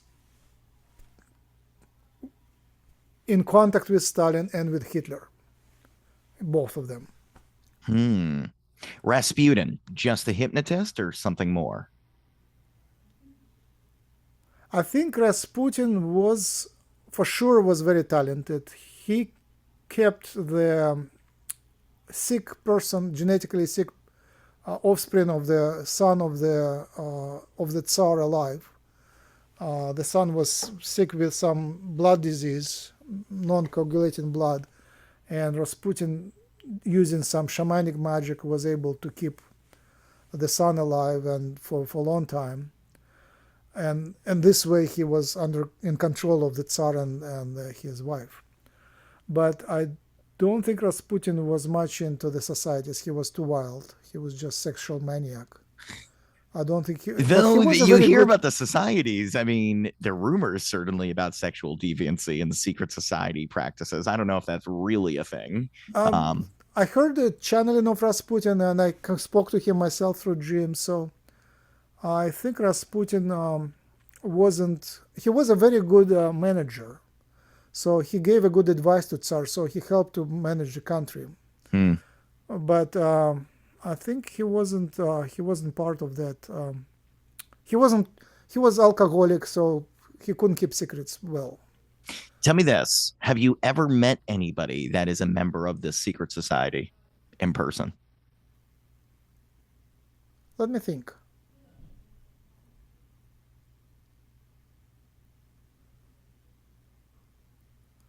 No, I don't think so. I don't think they. Yeah, you can read. No, nothing major. Maybe Yeah. random. You can feel that the person. Sometimes you feel that the person is very dark and is well connected and is how do you say, is a predator which can easily hurt people. You can feel that, and you can read that they are blocking themselves and presenting themselves nice, but there is a dark side behind. So you can read that, and especially in when you meet people in power. But I wasn't ever. I'm always on the fringes, so very Yeah. briefly. I No, was going to nothing say, are they major. all dark in secret society? I mean, I also know, and I bet it's a Yeah, they're mistake. all dark. It's a I've heard necessary attribute. Draco. You have to kill someone to actually be part of it. Oh, okay. I didn't realize that was the prerequisite. You have to. They talk about Yeah, that in the Lyndon Johnson book, or did they hint at it? They hint the Lyndon Johnson books. Or is that just the total? spirit. No, no, it's no. But I know it just from that's how they. You have to, like, blood is necessary. It's a part of Yeah. dark magic. Yeah. Oh my gosh. Okay. I got to ask you this because you're the DNA guy. There's a lot in the metaphysics space about DNA activation. This idea that there are healers out there, and a lot of people that claim they're hybrids and star seeds do this. I've had people on the show that you can pay them, $500, and they'll activate some potential in your DNA that hasn't yet been released. Does that make sense scientifically at all? Do you believe any of that? I mean, what do you think? I'm sorry, like you like start with a in a low position and then kind of rise the vibration. I appreciate that. It's nice that I tend to go down and then you can lift it up. So okay, there is a very consistent message that everybody believes that there is 12 strands of DNA, blah blah blah, and they try to fit it in this physical reality. I can guarantee you there is not even third strand fully present here, and there is no space in this 3D in double helix. There is only space for the third strand and not even fully there. It's just small chunks of it. Everything else is in astral. It's beyond physical. So people say, well, strand, blah blah. It's beyond physical. It's in a parallel reality. It's you have to shift phases and then you get there. But so you can get there through meditation or other ways, but it's not in the physical. In the physical, there is only two. We clearly see that. We know we work with DNA every day. Activation, yes, absolutely.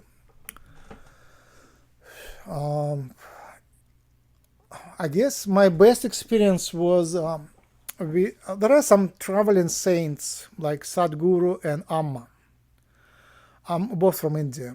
There are lots others like Krishna Das is one of the great ones. Krishna Das, Sadhguru and Amma. So Amma is a hugging saint, and she hugs hundreds of people a day. There is a whole production around her. She is a saint, a sacred woman. She's big, like short but wide, and she's about my age, and she just travels and hugs people. When people come, she just hugs you as a mother. And then there is a whole area around her, like they usually rent a big exhibit center with so hundreds of people can go through it fast. And there is a selling of the books, selling of the herbs, some other entertainment, but she's doing her job. And there is like that area where you sit and then you undergo the transformation. So I cried for 20 minutes. There was a huge release. There was a lot of understanding, and some trauma was released. So that was huge. People just start crying when they've been hugged, and it's pure high level magic. So that's kind of DNA activation. There is lots of other ways, but essentially the culture here, just when you are in the field here, in the matrix, in the electronic matrix, radio waves, cell phone waves, 5G waves, the foods, modern foods, your DNA is artificially kept at a certain level, not too low, not too high, but it is, my DNA is in 4.6, and whatever I'm trying to do to get to level 5, I'm brought back. And everyone, depending on your spiritual progression and your health and your incorporation in the Tao and energy flow, you get your own level. So we live in parallel levels. My 4.6 is not very high. You have to be pretty happy on that level, moderately happy. Yeah, some people are even happier. So it has nothing to do with beliefs. It's more like how happy you are, how vibrant you are, how good the energy vibrates in your body. And DNA is huge. DNA is the core of it's in every cell. Every cell has a copy. All 6 billion letters are copied. And it contains, within these 6 billion letters, there are structures. It's a live structure. My best image is an octopus, self-organizing structure. And it's a very heavy jelly. It's 1% DNA, 20% protein, and only 18% protein, 1% of salts, and 80% of water. So it's a jelly, living jelly like octopus, within each cell, within each nucleus. And this octopus is alive, and amount of energy that goes through, and it's not only physical energy, it's mostly physical to astral to physical. It's how prana goes in both directions. It's yin and yang direction, and yin and yang exchange on multiple levels. So that's the level of vibration, and it's the structure of DNA is the key there. So when you get in the field of a healer, of a saint, or when you get into a special state in nature, then your DNA is cleared up and there is more energy coming through. And then it's not only going through, it's a vortex which has a sort of I don't know the name, the center point, or the point where things go transdimensional. So it goes in a vortex and then it shoots in transdimensionally.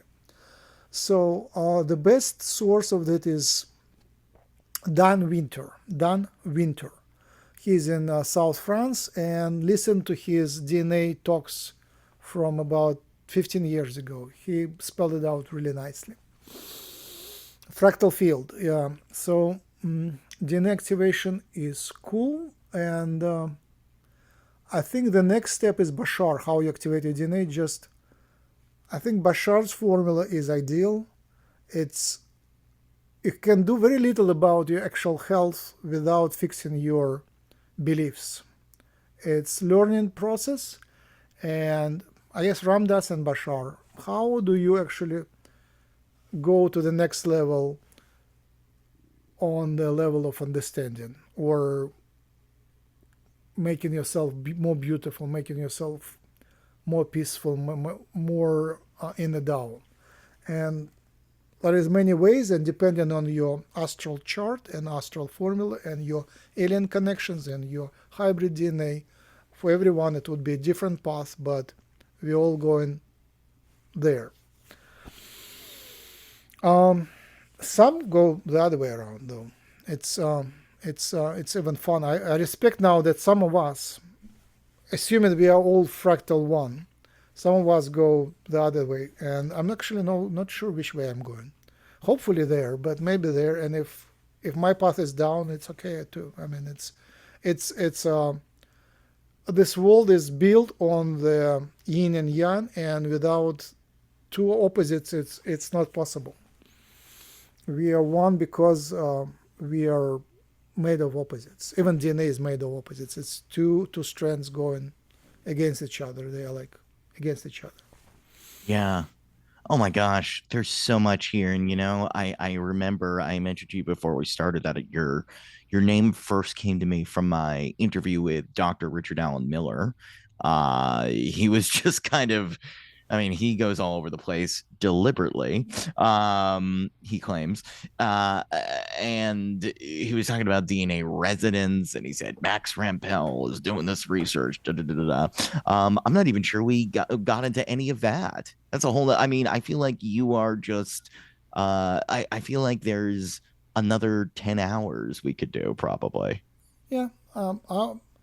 Yeah, we can continue some other time if you like.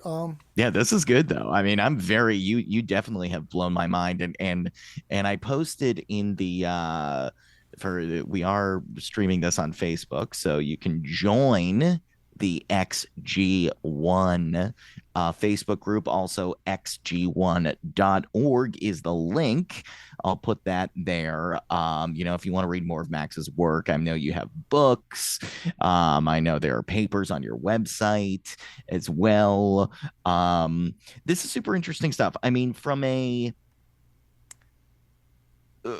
perspective of somebody that maybe has not yet uh, said, "Hey, we know for sure that this is hybrids," but you have a lot of miraculous moments and incidents in your life, and things you've read, and you're piecing the stuff together. I mean, if there's somebody that's not into metaphysics yet, but they're curious about this stuff, and maybe they're willing to believe if they hear the arguments. I mean, what do you think is the most compelling aspect of this research you've done so far that might make them more open-minded to the idea that this hybridization and starseed thing is worth investigating? What would you say to that skeptical person, or the person that's not fully on board with metaphysics yet? My favorite TV show is Yes Minister, Yes Prime Minister. They say to stab someone with a knife, you have to get behind them. So you have to stand in their position, and then gradually you kind of seduce them into metaphysics. So first you have to define metaphysics. Metaphysics is a true science.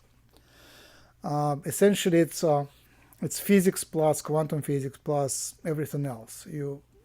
It's just illogical to limit yourself with materialism, because materialism was scientifically overcame it 100 years ago with Einstein. It's dead. It's just crazy to be in 2024 still to be materialistic. It's, we use electronics and we use quantum principles, and it's just nonsense to use materialistic principle. Even space time, even the time is not linear and not real, not that real. The experience of time is real, but everything else is there is a lot of relativistic about time, and causality is also, it's not that straightforward.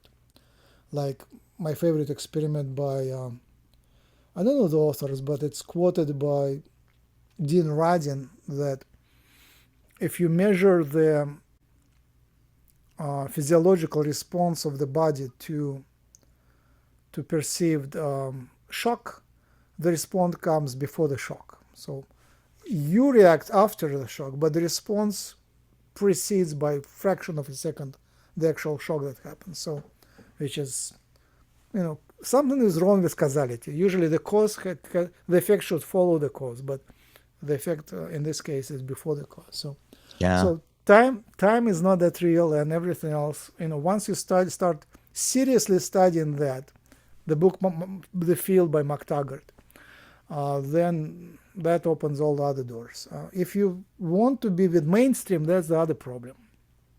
Mm. Yeah, I meet a lot of people who are just they have astrological design that they have to be with others. Whatever others do, they have to be in mainstream. They cannot, you either have to be able to lie. You are a light worker and believer and researcher and scientist, true scientist, hiddenly, but then in open with other people, you say how the weather is good and something about elections, some nonsense. So, I cannot really be that divided. I have to be all in one at once. So when people meet me, they see that there is something wrong about me. I'm not lying to myself. I'm integrating. There is no division. I'm honest to myself. That's the key. So, but there are others I my hope is that that's the path forward for the civilization. I think we are awakening. The vibration is changing, and you see the generations are changing, the times are changing. The babies are our main hope. The babies come really enlightened, and then there is a system that gradually turns off the light and makes them crooked.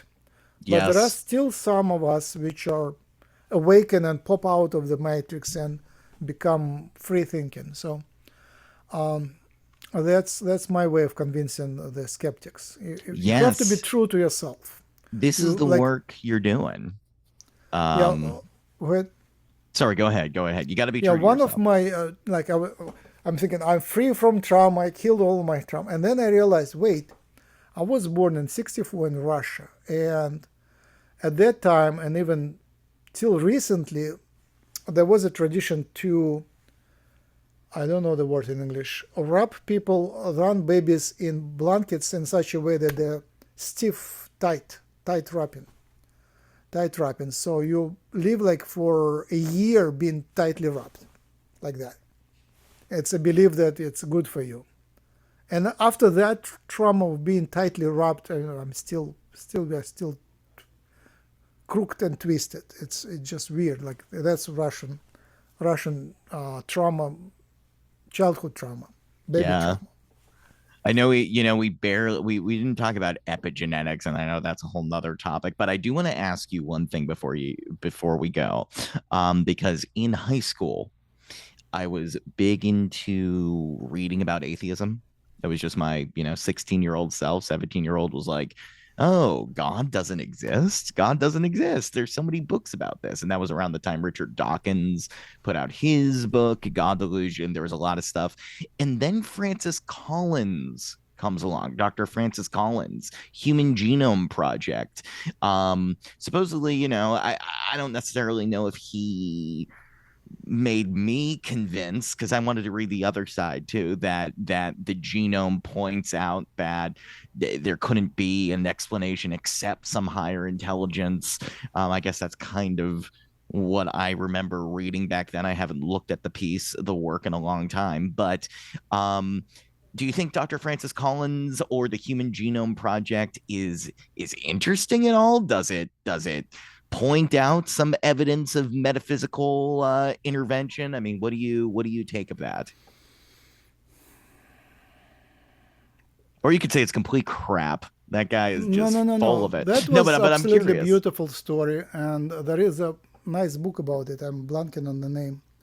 I The think it's called language of Genome God. Wars. Oh, Genome Genome War. Wars. Yes. The story about Craig Venter competing with Francis Collins and Eric Lander. On one side was academia, Francis Collins, Eric Lander, and on the other side it was Craig Venter. And finally, they were forced to publish simultaneously as a collaboration between academia and industry. And it was a nice story, but it pushed the science forward a lot. It's so the genome was sequenced 24 years ago, and that's actually my work to make sense out of what is written between the protein coding sequences. The protein coding sequences are only 5% of the genome, and 95% of the genome is called junk DNA. And that's where we should look for alien genes because they define the vibrational quality of the DNA. The protein quality is materialism, and the vibrational spiritual quality of DNA is 95% of junk. And it's built differently. It's built as a fractal antenna, fractal periodic, either periodic or fractal periodic system. Periodic meaning equal periods, and fractal is accelerated, accelerating. So we see the structure there, but the scientists, me or all other scientists, if you give us human DNA and a mouse DNA sequence, it's just 6 gigabytes, a file.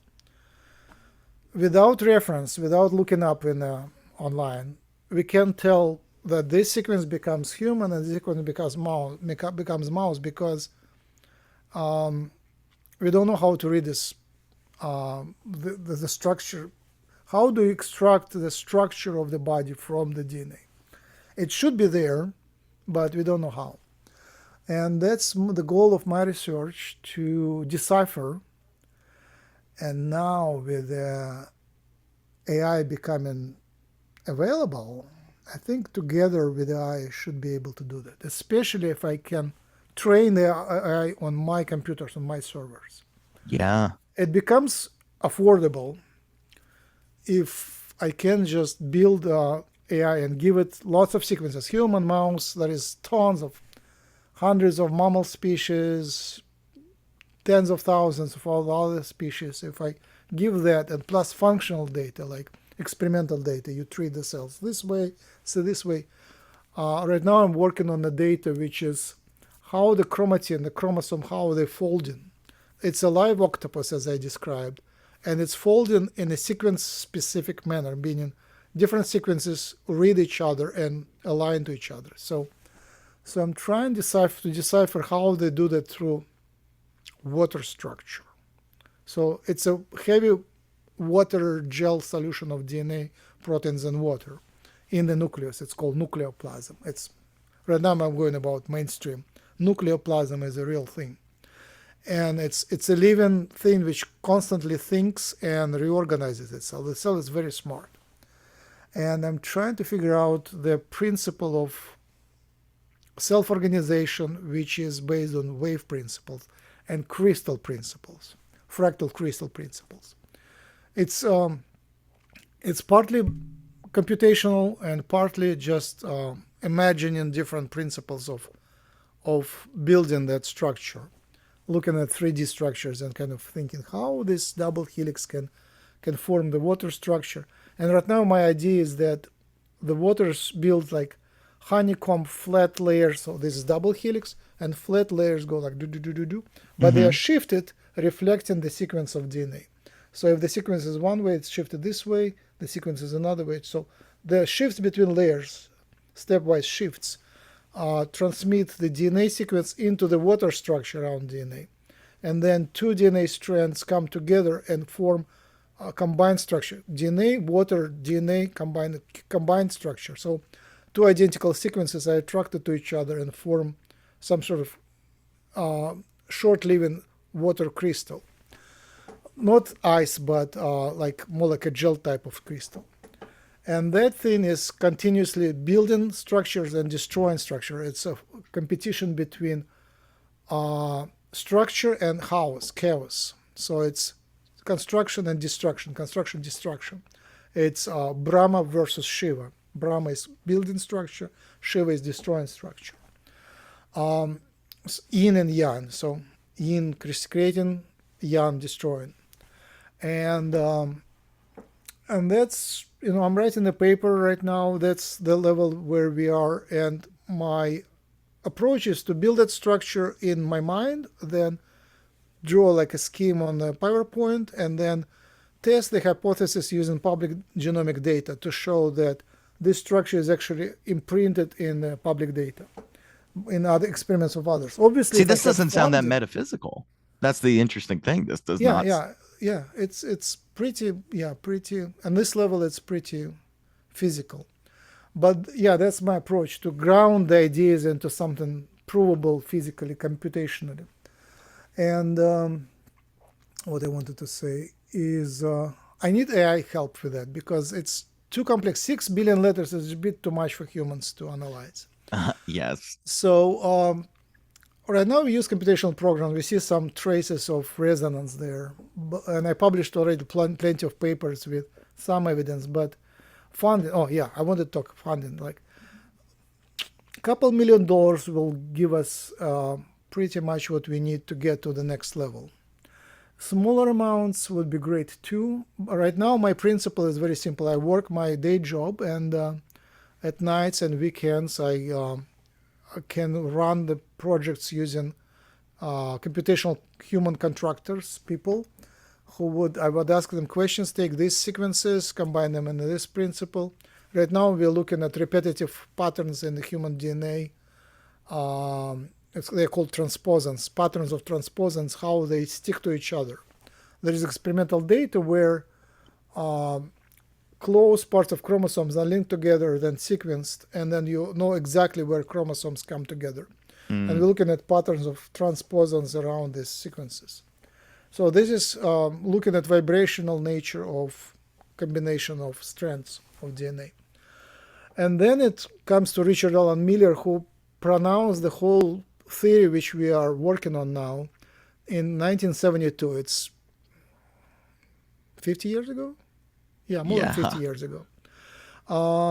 So there were few mentions before him, but he made a pretty nice complete picture with metaphysical outlook on it. Essentially, the DNA creates a holographic field which shapes the body and is linked to how the consciousness grounds itself in the body.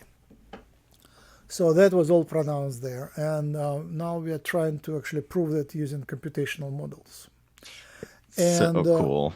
With a couple of $1 million that we can get, basically a couple of $1 million allow about 6 workers to work for a couple of years. So that's what we actually need, full time. Yeah, you know what you should call it? They should call it the Give Max Some Slack campaign for research. Yeah. Right now I'm just paying from my salary to that, and it's a bit slow. I have to slow down all the computations because it just costs a lot of money to do the programming.